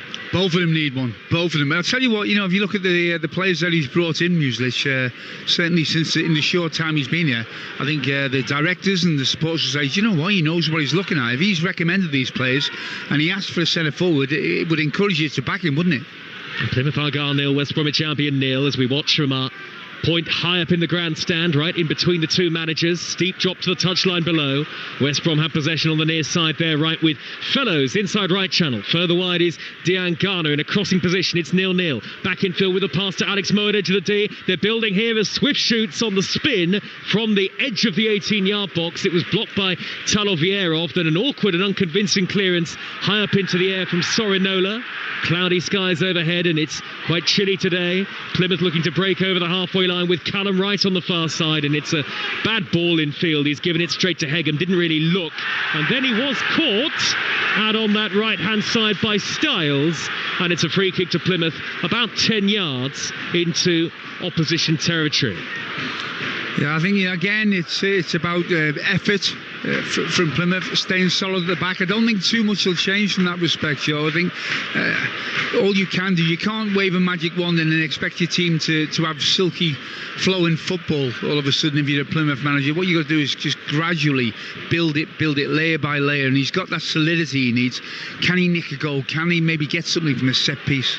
Plymouth subs: Grimshaw, Mumba, Hardy, Ogbeta, Obafemi, Palson, Giabi and Tiani, with of course Al Hadj having come on at half-time. I'll give you the West Brom subs in a moment. Plymouth free kick. It is still a long way from goal, not even midway inside the West Brom half, and about a yard in field from the far side, the Lyndhurst Road side of the ground. Plymouth 0, West Brom 0. 6 minutes into the second half on Talksport 2. It'll be thumped into the box by Pukac, left-footed, headed away from the edge of the penalty area by Mowat for West Bromwich Albion. Now Al Hadj wearing the gloves, midway inside the West Brom half, floated ball up the middle, brought down on the edge of the box by Katic, the centre half. He's trying to turn, is the big man. It falls to the feet of Callum Wright, who can't get the shot in because there was already a foul by Katic as he tried to keep hold of the ball on the edge of the West Brom box. And immediately the free kick is floated right down the middle by Mowat towards Wallace. Plegetsuelo has to come across the other of the three centre halves with Katic and Talovierov to deal with it for Plymouth. And I wonder whether Miron Muslic, the Plymouth head coach, seeking his first win today, Albion, has said, can you play 5-10 yards maybe further up the pitch in this second half? Yeah, and I think at the moment they've got Bundu up front, and he's big and strong, and he can hold the ball up. He doesn't look like a goal scorer as such, but he is somebody that you can get the ball up direct to, but you have to support him. You have to take a chance that he is going to win a percentage of those long balls. Not a good quality game so far, I have to say. The West Brom subs for Botta, Bartley, Grant, Wildsmith the goalkeeper, Cole, Whitwell, Diakite, Price and Malombi back from illness. West Brom up to 5th in the Championship as it stands, but only a point clear of the chasing pack just outside the top 6. Plymouth would stay bottom even if they were to win today. On the halfway line for West Brom is Johnston, forward out to the left-hand side, and it's knocked back infield by Styles to Wallace, who plays a neat little back-heeled flick into the path of Styles again. Now Mowat's beaten to it, and Plymouth can counter here. Bundu over the halfway line. Wright has got lots of space to dart into down the far side to right. He's a little slow as he looks to meander in field, and that's allowed West Brom to get players back behind the ball, and Horton has to steer it square out to the right. And Sorinola, there was a lot of potential in that attack, but Wright, he doesn't look like a player with any confidence to me, Alvin. I think you're right. I think meander was the word used, and I'd have to agree with that. You've got to thrust. There's got to be an urgency about where you're going with that ball. You don't let the opposition regroup, and unfortunately that's what he did. They've got to start getting wins, Plymouth Argyle. Only 4 in the league this season. If they were to draw today, they'd be 6 points from safety ahead of the rest of the 3 o'clock kickoffs in the Championship. And Adrian Durham and the team will keep you up to date on all the goals as they go in from 2:30 over on Talksport. Pukac on the halfway line for Plymouth Argyle. Tattoos down his arms. He's racing up the near side. Has to check back and play it square and in field to Horton, sliding in his Swift. And the last touch was off Horton. No foul either. And it's a throw to West Brom. Both teams are well organised off the ball. Both teams getting plenty of players back behind the ball, and there's not really any space for the attacking players on the pitch. No, I think certainly I think the attacking players are the ones who at this moment is second best. I think the defenders all over on both sides are playing their A game today, and it's up to the attackers to have moments, moments of real creativity. Feels like the kind of game where one goal could win it. Given away by Ali Al Hadj for Plymouth, and now over the halfway line on the counter is Swift for West Brom. Feeds Johnson out in the left wing position, driving to the corner of the penalty area, blocked off by Talovierov, and he punches the air again. That's twice now the defender has made important challenges, given a fist pump which has inspired his teammates and the Plymouth fans in the stands, the Green Army as they call them. He's having a great game, the debutant. Yeah, he is. He's enjoying himself, isn't he? He really is, and I think the Plymouth fans are enjoying. I think every team needs a talisman, and he's got that written all over him. Starting to pay back some of that club record fee. Fellows, 10 yards to the dead ball line. Dangerous area, cuts in the low cross. It came off the back of Plegetsuelo, right in front of the West Bromwich Albion supporters, and that's their 4th corner of the game so far. Plymouth 0, West Brom 0. Nottingham Forest 3, Brighton 0. A latest score in the Premier League this lunchtime over on Talksport. And in the Championship, goalless at Oxford 0, the 10 men of Bristol City 0, Watford down to 10 men, and they trail by a goal to nil at home to Norwich. You're up to date in the Premier League and the Championship. Corner to be taken by West Brom's Alex Mowat, left-footed, high to the back post, Mason Holgate back across goal. Hagan tried to get goalwards and stopped on the line twice by the goalkeeper. A double save by Connor Hazard. Not sure how much he knew about it, and I think the referee has given Plymouth Argyle a free kick anyway. Stays 0-0. I think it might have been Johnson who was on that far post. It was a real scramble. 3 or 4 players from each side there trying to get a nudge on the ball. And it was a save, actually. It was a very good save, wasn't it, by Hazard? I couldn't have known too much about it, but on his right hand, he's got a strong hand to that. And it was Johnson who tried to get the rebound, and another good save. Hagan with the initial efforts, kept out by the goalkeeper. Maybe a sign that West Brom are getting closer and closer here. 14 league draws, remember, this season in the Championship. Plymouth haven't beaten West Brom here, one of those strange, quirky stats, at home in the league since 1990. Pukac, near side the left, he's away. Chance to deliver in the cross, right to the back post, headed away by Styles for West Brom. And thumped further upfield by Swift. Really good ball in by Pukac, not for the first time today. But Wright couldn't connect. Beaten in the air by West Brom's Callum Styles. It's 0-0, but it's starting to liven up around the ground, Albion Martin. Just needs to get more people in the box, when he's getting onto that there, Pukac, he's looking up, and I can see 4 defenders in there and 1 Plymouth attacker. And in the end, it was Wright who hasn't got any real formidable physicality, has he, to be able to win that ball.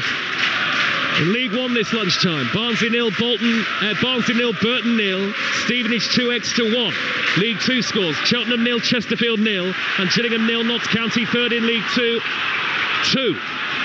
3rd in League 2 at the start of the day.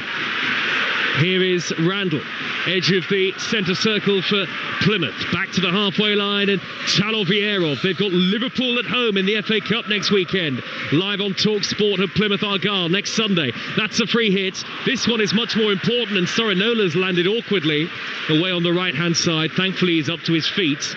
Thankfully, from a Plymouth perspective, and it's a West Brom throw in their left-back area. Oxford 1, the 10 men of Bristol City 0 in the Championship. Oxford unbeaten in the Championship since Gary Rowett took charge. They haven't had the new manager bounce at Plymouth Argyle yet, but performances maybe in the last week or so, that draw at Sunderland and here so far against West Brom today, feel like they're starting to turn for Plymouth Argyle. Yeah, and I look at it, it's bit by bit, but certainly there's been an improvement in the personnel and the philosophy and the consistency of the performance. So, leading on from the Sunderland game, this has been certainly an up, and there will be positives. Whatever happens, there'll be positives that he'll take from this. Sorinola, infield from the right-hand side, early low cross, steered away by Hegem. It almost dropped to Wright, who couldn't get it under control. Hegem away at the second attempt for West Brom, and then it's a poor ball forward by Swift, and Miron Muslic, the Plymouth head coach, in his dark jacket down below as he applauds. He knows that his side, even if they haven't got a great deal of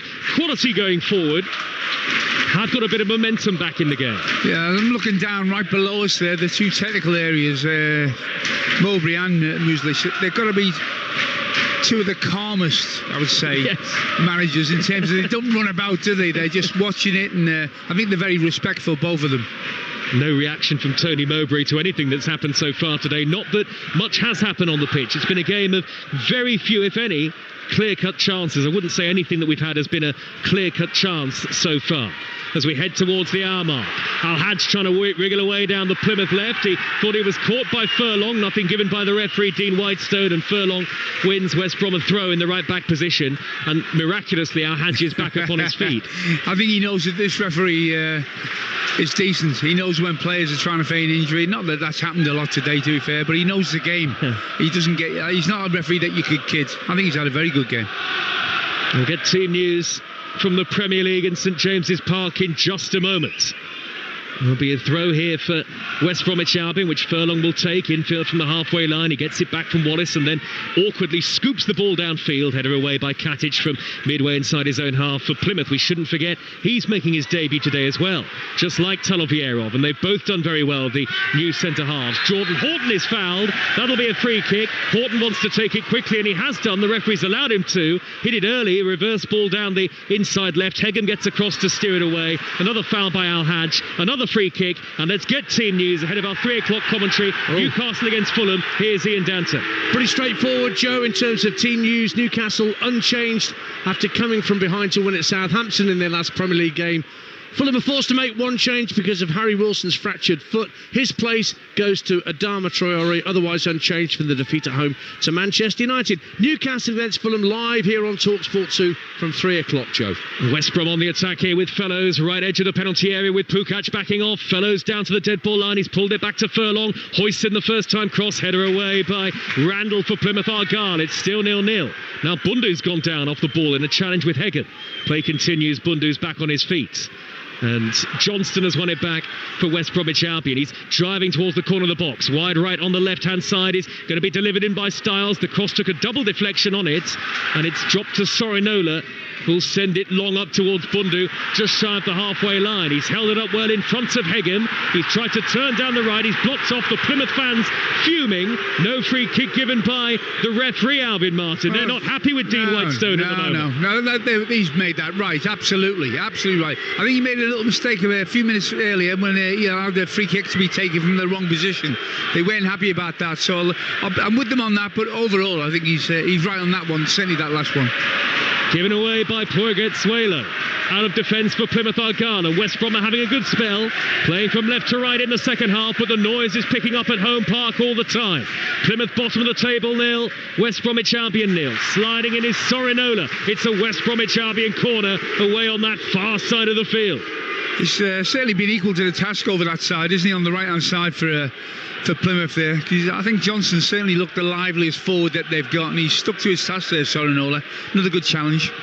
West Brom a point clear of Middlesbrough in 7th. West Brom 5th in the table, above Blackburn on goal difference. They'd love a cushion to the teams chasing, because it looks like those two latter playoff spots, 5th and 6th, are still very much up for grabs. They're going to make a double change shortly, West Brom.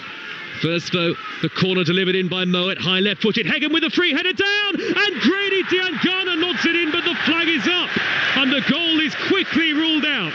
Diangana with the vital touch at the back post after Heggen's initial header, but he was in an offside position, and it's still 0-0. It's the first time they've switched off, and they're fortunate to get away with that, Plymouth. He's absolutely unmarked. 5 yards out from the edge, in the edge of the box, and you can see we're just seeing a freeze frame there. He looked like he was just off. It looks like the linesman on this side has got that right. Well, here come the West Bromwich Albion changes. Fellows is the first to leave the field and replaced by the former Everton youngster Isaac Price, who's recently returned to English football, joining West Brom from Standard Liège. Carlin Grant, an experienced campaigner at this level, will replace Mikey Johnston, and I wonder whether Grant will play through the middle. We'll see. And the final change, at least for now, Malombi back from illness for Swift in midfield. Grant has gone out to the left and Price down the middle. What do you make of all of that, Alvin? I think he just needs to freshen it up a little bit. I think they're having good possession without really testing the goalkeeper.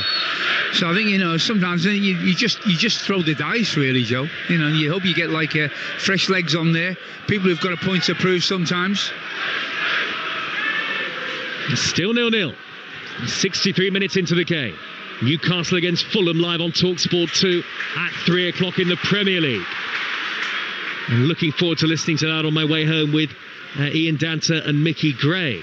Crossfield ball by Talaviero, brought down neatly by Pukac in a crossing position here for Plymouth, but he's been checked by Furlong, who was there to make sure that Pukac had to play a square ball in field. Now Horton hoists it into the area, chested down by Wright with his back to goal, tries to knock it back across, headed away by Moet, not convincingly for West Brom. Grant is back with his first touch, doing some defensive work, and he's played a 1-2 with Styles as West Brom, in a very tight area, look to smuggle the ball clear. They haven't quite done so yet, still down by that corner flag, and in the end it is a Plymouth Argyle throw. You do feel, Alvin Martin, that one goal could be enough to win the game today. I think there's a tenacity about Plymouth's play that I think the crowd have reacted to here as well. You want to see fight in your team, and they've certainly seen that this afternoon. If you give it your all, then they'll back you. Down by the dead ball line is Sorinola. Little touch in field and nearly won back by Wright on the edge of the penalty box, but his touch was heavy down by that dead ball line, and it's a goal kick to West Brom. Our next championship commentary is a massive game for you from the northeast in the race for promotion. Middlesbrough against Sunderland. Got Sheffield United against Leeds and Leeds against Sunderland amongst our championship commentaries coming up for you on the Talksport network over the next few weeks. That Middlesbrough-Sunderland game is on Monday night at the same time on Talksport. Chelsea against West Ham, and commentary of the League Cup semis and the FA Cup fourth round throughout next week on the network. Grady Diangana can't bring the ball down for West Brom, just inside opposition territory, and it's a Plymouth Argyle throw. I wonder how long Plymouth will leave it. They've already made that half-time change. Will they make any more shortly, Albion, I wonder? Well, I don't think got the options that West Brom have got on the bench. To be fair, you look at Diangana, talented player, no doubt about it, and Wallace, but they've been fairly quiet this afternoon, Joe. They've done a good job on them in that respect, Plymouth. They certainly have. Styles has got the ball for West Brom out on the left-hand side. Quick ball down the middle towards Wallace, who's controlled and fed Grant on the edge of the penalty area. Grant turning, or trying to turn away from Sorinola, but again, great defensive discipline from Plymouth. They've got everybody in green and white back behind the ball. We're 20 minutes into the second half and it's still 0-0. Plymouth win it back deep inside their own half. Pukac now surges forward over halfway and then slips. There was a challenge on him earlier, but he definitely just lost his footing, and West Brom have got it back. Again, not going to get away with that, are you? Throwing yourself to the ground and expecting to get something off a referee that knows the game. It's embarrassing. He's done a good job, hasn't he, Dean Whitestone, so far. Pukac hammers the ball off the shins of Diangana, and that'll spin out of play for a throw to Plymouth in between the away section at the Barn Park end and the grandstand here, the most recently refurbished stand on this ground. In fact, when you were here last, Alvin, managing in the late 90s, it must have been mostly terracing this ground. Yeah, it was. It was very open.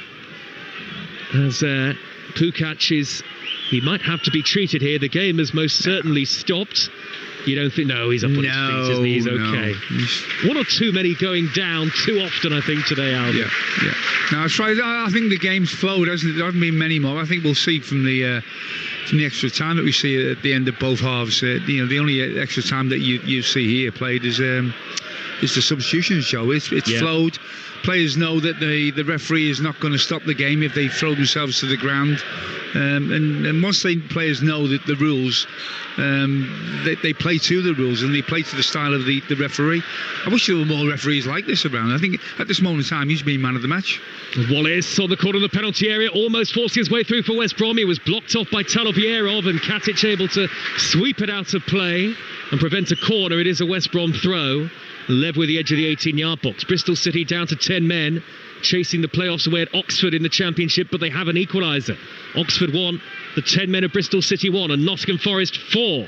Brighton 0 in the Premier League now, live over on Talksport this lunchtime. Darnell Furlong is going to take the throw here for West Brom into the final quarter of the game. And it's goalless at Home Park. Furlong with a long throw to the edge of the 6-yard box, headed away, drops to Price, hammers it over.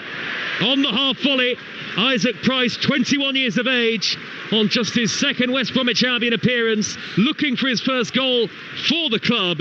It would have been spectacular from the edge of the box, but it's high and wide. Well, it sat lovely for him, Joe. We both held our breath, didn't we? Because you catch that on the half volley. The power's there. It's a lovely ball to strike, but you've got to keep it down. He wasn't able to keep it down. The connection, the power was all there, but he's just always going high. And he's not renowned for his goal scoring. He's a box-to-box midfielder who I think is technically good. Come through the youth system, didn't he, at Everton as an under-21? Yep. And he's a player that maybe that sort of situation needs working on the training ground. He's got a good manager in charge of him in that respect, but certainly right place, right time, but the wrong result there for him. Well, both Malumbi and Bundu have gone to ground now. Malumbi went down first, and Plymouth are going to make at least a double change here, and they are attacking changes. Ryan Hardy and Michael Obafemi both stripped and ready to go in those dark green shirts, getting some final instructions from the near side touchline from Miron Muslic and his assistants.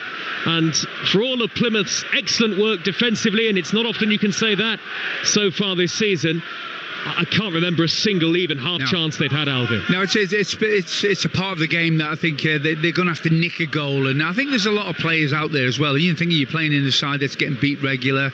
The service always suffers to the front players. That's the first thing that goes, Joe, and then obviously when you do miss a chance, the next one becomes bigger, and you've got a few forwards out there for Plymouth who've had a rough ride all season. So it will take time for that to come. But if they were to nick a 1-0 win, it's incredible how quick it will return the confidence.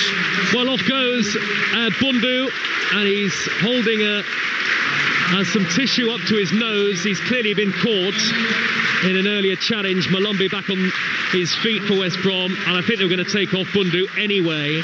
Wright is also going to leave the field, and it is that attacking pair of the loney Michael Obafemi and the big number 9 Ryan Hardy, who has not scored in 18 games, who are the two to come onto the field. Will that help Plymouth maybe find something a little different going forward as we head into the final 20 minutes? Plymouth Argyle 0, West Bromwich Albion 0 it remains. Well, Bundu actually had some moments in the game where he kept the ball and turned and brought other people into play. He didn't look like he was ever going to score a goal. And Wright really he tried on the right hand side, didn't he, for Plymouth? A lot of effort there, but really again a lack of belief in what they were trying to achieve. So again, it's you see players and you think, okay, well they have worked really hard. Let's get fresh legs on there and a fresh approach. 5-0 to Nottingham Forest now against Brighton at the City Ground. They lost 5-0 last weekend in the Premier League, did Forest, and they lead 5-0 in the Premier League today. Live on Talksport at the moment. Just download our free app if you want to swipe between both stations today. That's what you call a response, isn't it? Oh, not bad. We'll confirm the goal scorers of the 4th and 5th goals in just a moment. Chris Wood got the 4th. We're just waiting for confirmation of that 5th Nottingham Forest goal. When we have it, we'll bring it to you. Was that Chris Wood getting his hat-trick? Unbelievable. A hat-trick for Chris Wood today. And it's 5-0 to Nottingham Forest. We've got live boxing commentary from Wembley Arena tonight, and England against India in the final T20 tomorrow on Talksport 2 and our cricket YouTube channel.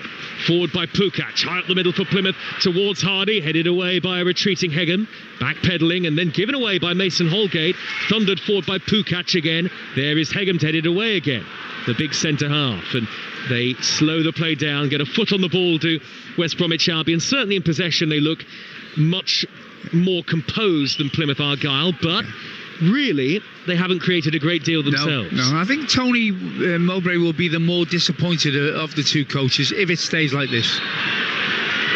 Well, it's really, as Al-Hajj fouls Furlong and a free kick to West Brom midway inside Plymouth territory. It's about building blocks for Plymouth Argyle at the moment, isn't it? And back-to-back draws would represent something at a 3rd clean sheet of the league season, which is what they're heading for as well. Can they carve out one chance maybe before the end of the game? They'll stay bottom of the table regardless, but a win could be priceless for helping confidence.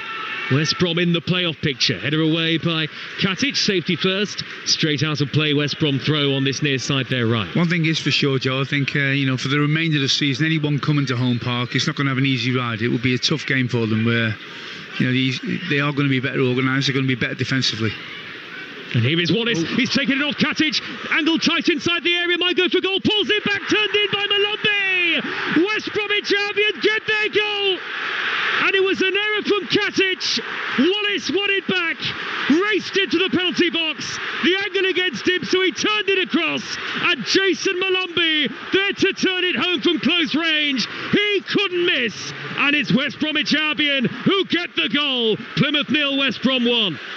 Well, a mistake, and they paid the price, but I've got to give credit to Wallace here. You've got to have real intelligence for holding onto a ball, picking out the right ball, and not panicking.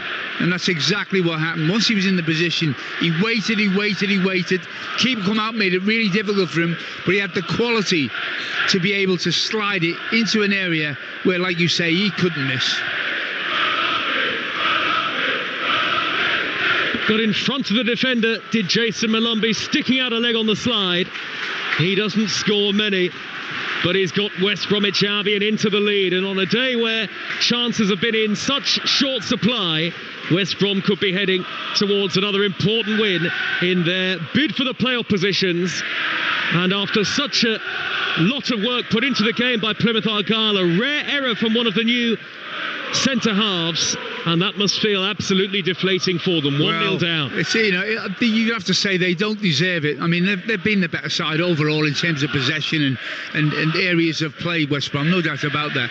And I think we said before the game as well, they've got the match winners. They've got that little bit of quality, talents that you think they can turn a game on its head at any specific moment. But for the majority, well, for 95% of the game so far, they've controlled all of that, haven't they, Plymouth? Yeah, they've stopped the match winners of West Brom, but in a moment the game turns. Pukac with a left-footed cross could fall to Hardy, and that's blocked by Styles. Was it handball? Penalty is given by the referee. Handball by Styles after the shot left-footed by Hardy, and just moments after going behind, Plymouth will have a chance to get level. Tony Mowbray cannot believe it. He's furious, the West Brom manager. I haven't seen a replay of it, Joe, but my initial reaction is that's harsh. I've been singing his praises, the referee, but I think anything driven from this sort of range, really close to you, it's difficult to get out the way. And I've seen a replay on it, and I think that is very harsh. It's thundered goalwards by Hardy, left-footed. Styles is what? How far away is he from him? Maybe 2 or 3 yards? Yeah, well, no, he's really close. And it was hit with such pace. I don't know what you're supposed to do. He's got a wry smile on his face, Tony Mowbray. His head's in his hands. He just cannot believe that's been given. And here's me thinking we were going to get a boring 0-0. Oh, no such thing as a 0-0 on this ground. So West Brom were in front after 74 minutes. Now we've played just over 76, and Plymouth with an almost immediate opportunity to get themselves level. The one thing they do love, Plymouth, is a late goal. They scored plenty in the last 15 minutes, and Ryden Hardy, hands on hips, with the chance to draw them level. Their number 9, Hardy, he's not scored since mid-September, 18 games ago. Referee just making sure everybody's away from the edge of the box. Here goes Hardy, right-footed with a crucial kick. He scores! The goalkeeper went the wrong way, and Hardy tucked it into the near corner. It's a priceless Plymouth goal, and Ryan Hardy's goal drought is finally over. Almost out of nothing with their first effort on target. Very controversial penalty though it was. Plymouth draw level, 1-1. Well, you can't begrudge that they deserve. I think they've shown a lot of fight today, been solid at the back, and in 2 minutes we've seen, 2 goals. Who knows what's going to happen in the remainder? But listen to it now. If you were backing somebody else to get a second goal, with the crowd totally behind them here, you'd have to say that, you're going to see. I'm seeing a replay of it again. That is really harsh. I mean, he struck it. It is goal bound. There's no doubt about it. He struck it with a lot of pace with his left foot, Hardy. But you've got to feel. You've got to feel for West Brom. That is, Styles is so close to him. I would have not been happy if that had been given against me. Off goes Katic, standing ovation on his debut, and on comes Victor Paulsen, the Icelander, who joined in the summer. Another centre-half on for a centre-half, so it'll be like for Plymouth Argyle. Stevenage 3-1 is the latest score in League One. We've got Newcastle against Fulham coming up in the Premier League on Talksport 2, but it's going to be a really exciting 12 minutes plus added time here at Home Park, because Plymouth have got an instant equaliser. That'll feel like a lifeline to them in their season, Albion. Yes, it's going to be interesting now as well, Joe, to see which team wants the 3 points. I think there's a positive. It stays 1-1. Plymouth will feel that they've performed well today. The crowd will be positive as well. But can you make the 7 points adrift at the start? Can you make it a win? Oh, chance here for Dejan Garner out on the West Brom right, the near side. He's taking on the defender Pukac. His cross is deflected away. Hit by Mowat, hit low, blocked inside the penalty area and scrambled away by Chloe Goetzelo. Up towards the halfway line, and Miron Muslic now looking much more animated on the touchline. Tony Mowbray still in conversation with the fourth official. Arms folded. He was unusually upset at that decision, Tony Mowbray. Yeah. And he's still having animated conversations. I think the point that he's making is the distance between the two players. Absolutely. So it was Look, absolutely ridiculous to suggest that Styles could have got his arms by his side there. They'll come out with a term, unnatural position. I mean, his arm's on the end of his body or whatever it may be, you know. But from that position, I don't know what you do, and it struck so well. The only mitigating circumstances, it was goal bound. So maybe he's saying he stopped it, a goal scoring opportunity. But I don't see it that way, and I think I'm more or less absolutely certain I'll see it exactly as Mowbray does. Form-ringing defender Albion Martin with us for commentary today on Talksport 2. Gillingham with a goal back against Notts County in League 2, but they still trail by 2-1. Bouncing ball here for Talavera off to deal with under the challenge of Grant. He lets it bounce and kicks it away left-footed. Effective enough, it's back on the halfway line with the West Brom scorer Malombi. They were only ahead for just over 2 minutes, West Bromwich Albion, and immediately Plymouth are level. 1-1, Hardy with the penalty kick in controversial circumstances. 10 minutes to go, and Plymouth have indeed scored yet another late goal. They've scored more than 40% of their league goals in the last 15 minutes, so there is a resolve about them. Plenty of late goals here at Home Park as Price gives the ball away for West Brom. Dean Garner's been really quiet today, Joe, hasn't he? Really on the periphery of the game from start all the way up to where we are now in 80 minutes. Has he got a moment of individual brilliance in him? Stevenage 4, Exeter 1 is the latest score in League 1. They were 1-0 down at one stage early on in that game. Stevenage will be off to St James's Park for commentary of Newcastle against Fulham once we're done here in the Premier League. The game they phone in at 5:30 over on Talksport, have you'll say. Boxing commentary from Wembley Arena tonight. England against India in the cricket tomorrow on Talksport 2. Monday night football, Chelsea West Ham on Talksport, Middlesbrough Sunderland here, and lots more to come in the cup competitions, the domestic cup competitions over the course of next week. Well, Ryan Hardy, Plymouth's number 9, waited so long for a goal, Albion. That'll be a massive boost to him. Yep, it will. Missed kick by Hagan. Hardy, left edge of the penalty area. Angle is tight. He can pull it back up, but Femi denied by the goalkeeper. And the rebound is cleared away. And actually the flag is up on that far side now. Plymouth for a moment thought they were about to turn the game on its head. Well, he got a little knock on, didn't he, Hardy? But I think his touch just took him too far away. He sort of took it with his knee and then he took him wide. He played a great ball back in. This was a great save. It's a great save by Palmer. Low down to his right. That would have stood. If he hadn't got that hand to it, that would have been a goal, because it was only after the save that the offside was given there, Joe. 1-1. Plymouth against West Brom. We've got 8 minutes to go of normal time. Suddenly the game is opening up. Suddenly defensive errors are starting to come into play as the ball bounces down on the halfway line, and Styles does well to roll away from Hardy and win it back for West Brom. Looking very calm. Versatility in that left-back position, Callum Styles, nominally a midfield player, but been pressed into action in that position because of West Brom injuries this season. Forward by Mowat to Price, just shy of the halfway line. Out on the near side of the field is Dean Garner, who's played it backwards to Mowat again. Mowat steers the ball from right to left out to that far side. Had an opportunity for Malombi to come forward, and he finds Carlin Grant hugging the touchline in front of the Plymouth fans and faced up by Sorinola and Hardy. So has to go back to Malombi. Malombi with a little chip, 20 yards, crossfield, one back by Al-Hadj only momentarily. West Brom have worked it wide to Dean Garner. He's managed to feed Malombi with his back to goal. Now Price whips in a lovely cross right along the edge of the 6-yard box. Well, it's been applauded, didn't he? That cross has been applauded by Wallace. I'd be saying if I was Price, well, get on the end of it then. Yeah, don't stand and admire it, head it. But you do think on the balance of play overall, Alvin, for the endeavour they put in, Plymouth do deserve something from absolutely, it. Absolutely. I think I think the manager couldn't have asked any more of his players. I think it's been certainly a very positive performance. I'm surprised again he's taken Wallace off. And Diakite, who's a defensive player coming on. Surprised. Well, maybe there'll be a bit of a reshuffle for West Brom here. 1-1 is the score, and by my watch I make it 6 minutes plus added time to go, and there'll be a fair bit of added time potentially.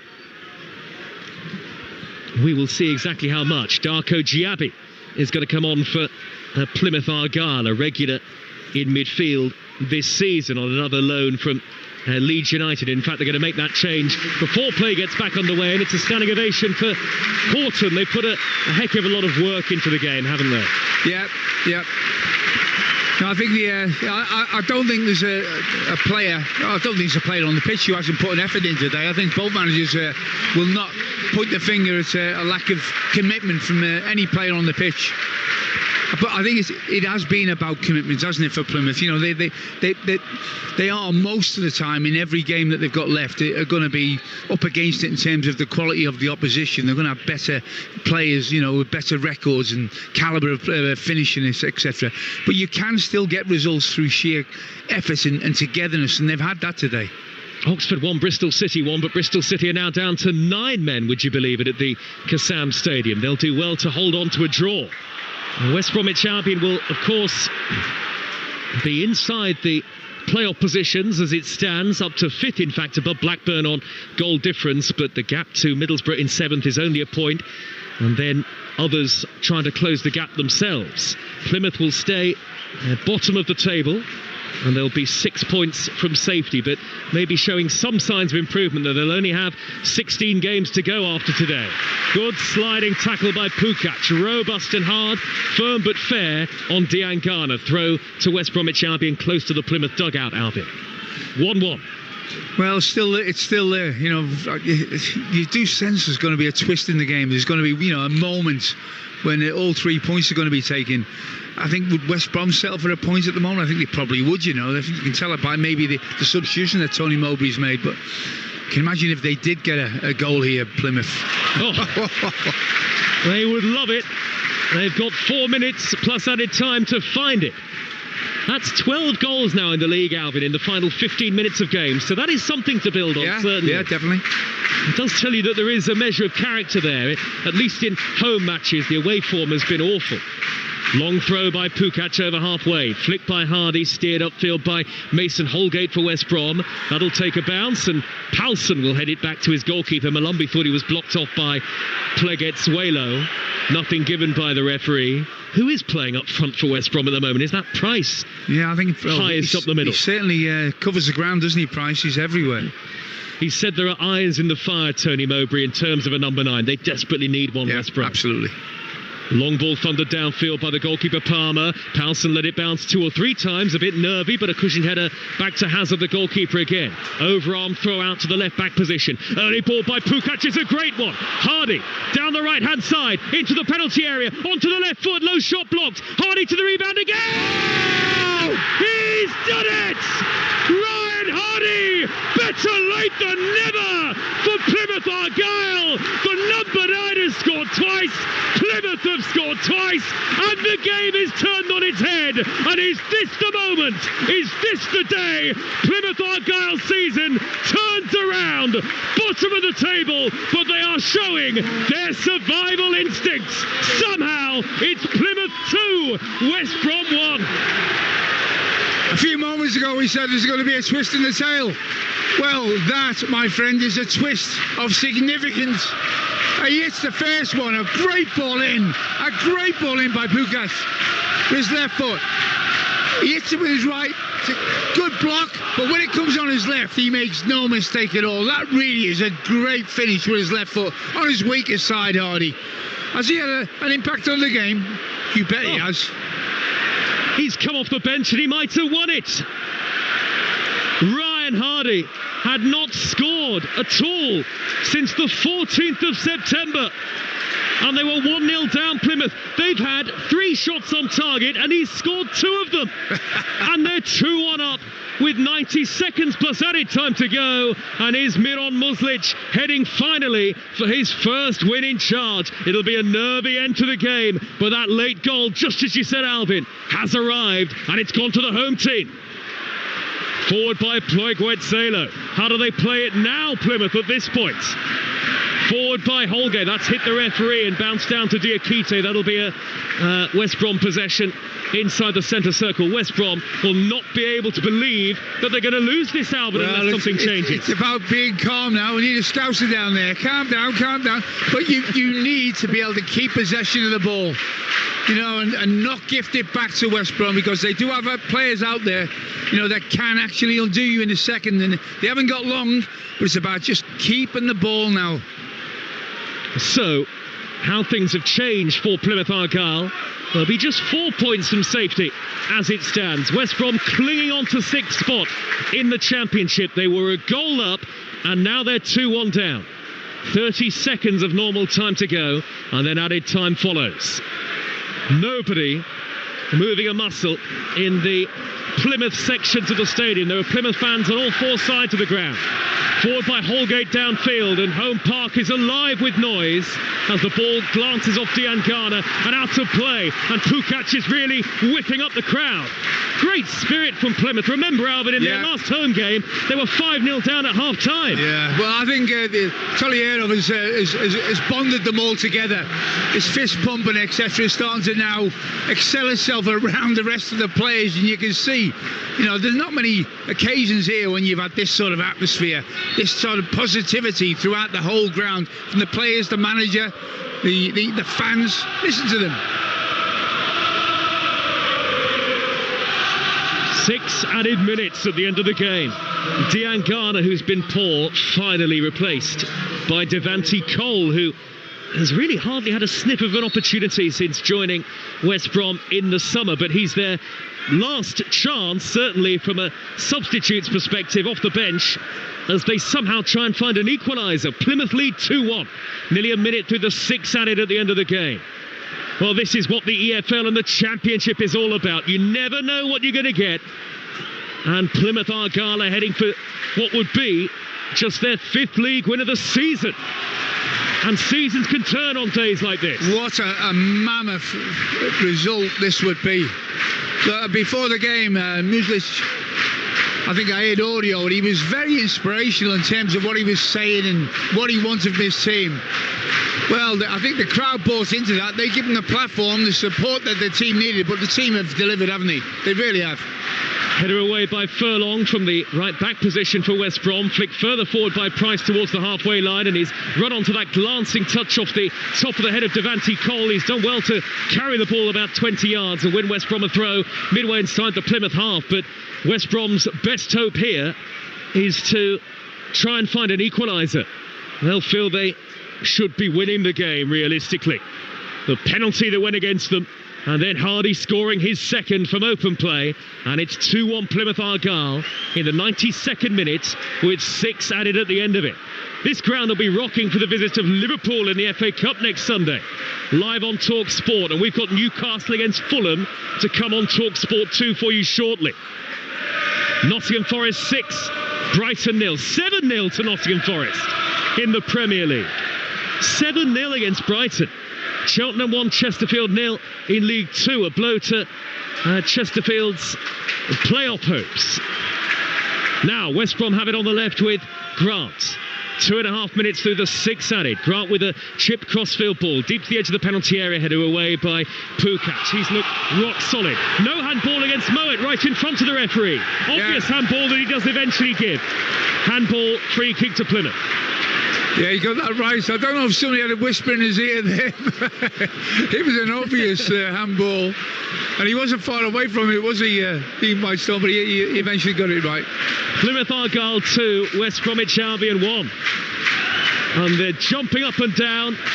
They'll be dancing in Devon if they can ensure the sweet taste of victory in the next 3 minutes. Plymouth Argyle. No win in 15 league games before today. Well, it was, I think if they'd have come out 1-1, I think it would have been a positive result, and it'd been something that the manager could have lived with, Muslic. But to win this game is a dream, isn't it? Because it gives you such a massive platform. I mean, the Liverpool game next week is a free game for them. But after that, Millwall, if it's all ifs and buts, isn't it? If they were to win, 2 on the trot, 2 on the bounce. Millwall at home. That would shake the whole of the bottom of that Championship table up. Then Blackburn away, but then after that, Albion, Luton away and Cardiff at home. Wow. It could be their season on these next few league games. They're 2-1 up against West Brom. There are 2 added minutes to go. West Brom have got possession with Grant. Left wing position down that far side. Sorinola having to stick with him, and he does. Sorinola wins it back. He's fouled by Grant. And the decision, I think he's actually pointed for a goal kick in the end, the referee. But that typifies that tenacity from Sorinola. Everything that Plymouth Argyle have worked so hard on defensively today, and the crowd are responding to that. You give them the effort, any football crowd, and they'll respond to you. I'll be honest with you, coming to the game today, seeing the league table, 7-point gap, throwing your dice. He'd rolled the dice massively with the players that he's brought in. If they were to get beat today, I thought, well, I would have written them off. I would have written Plymouth off. But look at it now, 2-1 up, looking like they're going to get 3 points. The players that have come in have done magnificently well. And that will lift the crowd, lift the rest of the dressing room. Who knows now? Only a minute to go.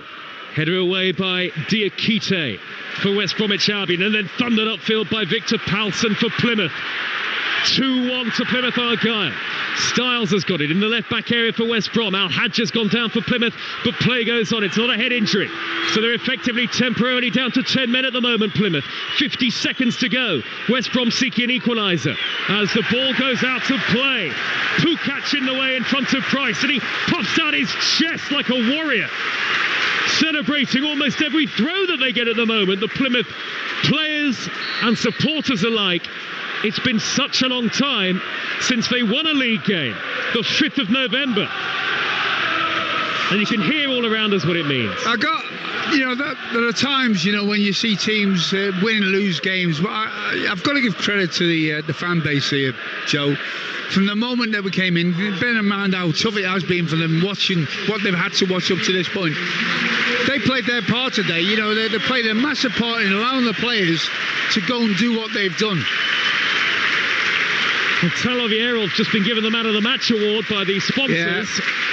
But the job isn't done yet, and Al Hadj is on his feet. He's limping. He's barely able to carry on here, Al Hadj.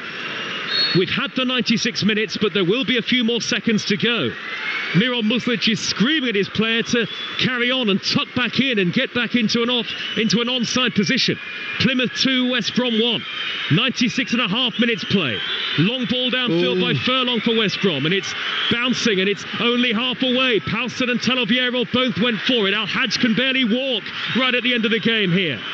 Plegoetzuelo slices his clearance, right-footed, nerves all around home park. They're nearly there. 2-1 to Plymouth. They'll still be bottom of the table, but they just want a reminder of what it's like to win a game again. Here on the right-hand side for West Brom is Mowat. They're not finished yet. 2-1 down. Reverse ball into the area. Away by Sorinola. That's it! Could the great escape be on for Plymouth? Their worst ever run without a win in the EFL is finally over. A first league victory since the 5th of November. A first in charge for Miron Muslic. What a way for Plymouth Argyle to go into that bumper FA Cup tie with Liverpool, which will be live on Talksport. They have beaten West Bromwich Albion almost improbably. I say that because when Jason Malumbi put West Brom in front after 74 minutes, there'd barely been a clear-cut chance in the game. West Brom players trudging off, and they can't believe they've lost that match. But 2 minutes after the opening goal, the key moment, a controversial penalty given for handball against Callum Styles. Ryan Hardy, so long without a goal, stepped up to convert, and then with 2 minutes of normal time remaining, the same player inside the penalty area, first shot was blocked, he steered home the rebound with glee. And Plymouth Argyle have got that winning feeling finally again in the Championship. Just a 5th league victory of the season. The West Brom complaints continue to the officials, and Tony Mowbray, I'm sure, will have plenty to say about it. But while West Brom drop points in the race for the playoffs, they stay 6th, at least for now, now, Plymouth Argyle have given themselves a little bit of hope in their fight for survival. Plymouth Argyle 2, West Bromwich Albion 1. Well, what a game that turned into. It almost sparked into life, didn't it, Alvin, in the final 15 minutes? We thought we were heading towards a goalless draw, but what drama in the end. And I tell you what, for Plymouth, 4 points from safety sounds vastly different to 7 points from safety when we talk about the mentality that we discussed leading into the game. Yeah, I mean, look, we should all learn our lessons trying to forecast what's going to happen in football. At times, when all right, you know that Liverpool are going to win a game or the top teams, but at this level in the Championship, trying to forecast games, how they're going to go is impossible, Faye, and this is a perfect example of it. Wonderful, entertaining. For a large part of it, it was dull, I've got to say. It was defensive. It was a grind. It was a grind. But it just shows you, Faye, you can win games of football in different ways. But one thing is for sure, you can't win without unity, togetherness. I think that's what they had today. I think there are certain parts of the game that will need to improve, but you need to start somewhere. And the start today has been new players coming in, solidifying the back line that kept them in the game. And then they showed heart as well. Joe mentioned in the commentary, they can score late goals. So at 1-0, they're still very much in the game. They get a slice of luck, in my opinion, Faye, because it was a very harsh penalty. But after that, the crowd played their part. The players throughout give 100%. And the manager, he looks like a man who's got a little bit about him. He knows a player. He's brought the right players in. There's a philosophy that he wants to impart, which he told everybody in the ground before the game. And it's a wonderful scene here at the moment, I've got to say. They've stayed because all of the Plymouth fans have stayed to cheer on their crowd, their players. I think they've been giving them stick up to this point for the season. Their players would have gone off the pitch, ran off the pitch at the end of that 5-0 defeat. What a difference this game has been. Well, that is what lifts heads up, isn't it? And just getting the right manager in, and it seems as if Miron Muslic is perhaps the right manager to steer Plymouth Argyle to safety. They've closed the gap on Luton Town, who travelled to Hillsborough to face Sheffield Wednesday in the 3 o'clock kick-off, to a point now. They're on 25 points. Luton Town on 26, Derby on 27, Portsmouth in that safety zone on 29, level on points with Stoke City. Look, we know what the Championship can bring. We talked about the form guide being ripped up every single weekend and midweek. And of course, we bring you all the drama across the EFL here on Talksport 2. And it was a delight to see. But just finally, Alvin, from West Brom's point of view, obviously still clinging on to that 6th place in the Championship. But Plymouth and Ryan Hardy in particular, 2 goals when you've not scored since September can do wonders for the confidence. He's earned the Man of the Match award given to them by Sky Sports as a result of that. It was a brilliant performance coming off the bench. Yeah, it was, and he could go on and run now. That's what strikers do in it. But my man of the match was Tolly Vieira. He was brilliant at the back, a real character, Faye, talisman. You need a cult figure, and he's got that in his first game. He's right down in front of us at the moment. He's walking around. He plays the game, football and the psychological game. He's walking around clapping the fans. I bet you when I walk out the ground with all these fans, they'll all be talking about him. It won't be Hardy. It'll be that new player, that talisman, the one that we can all relate to. 3.5-year contract he's signed as well, which is promising signs for Plymouth Argyle and their fans at Home Park, who are giving them a rapturous reception. West Brom, though, unfortunately, a 2-1 defeat in the end, having got themselves into that game. But it was a fantastic game at Home Park here on Talksport 2. Thank you so much, Alvin. Lovely to speak to you. Joe, as ever, brilliant work. Thank you very much. This is what's happened elsewhere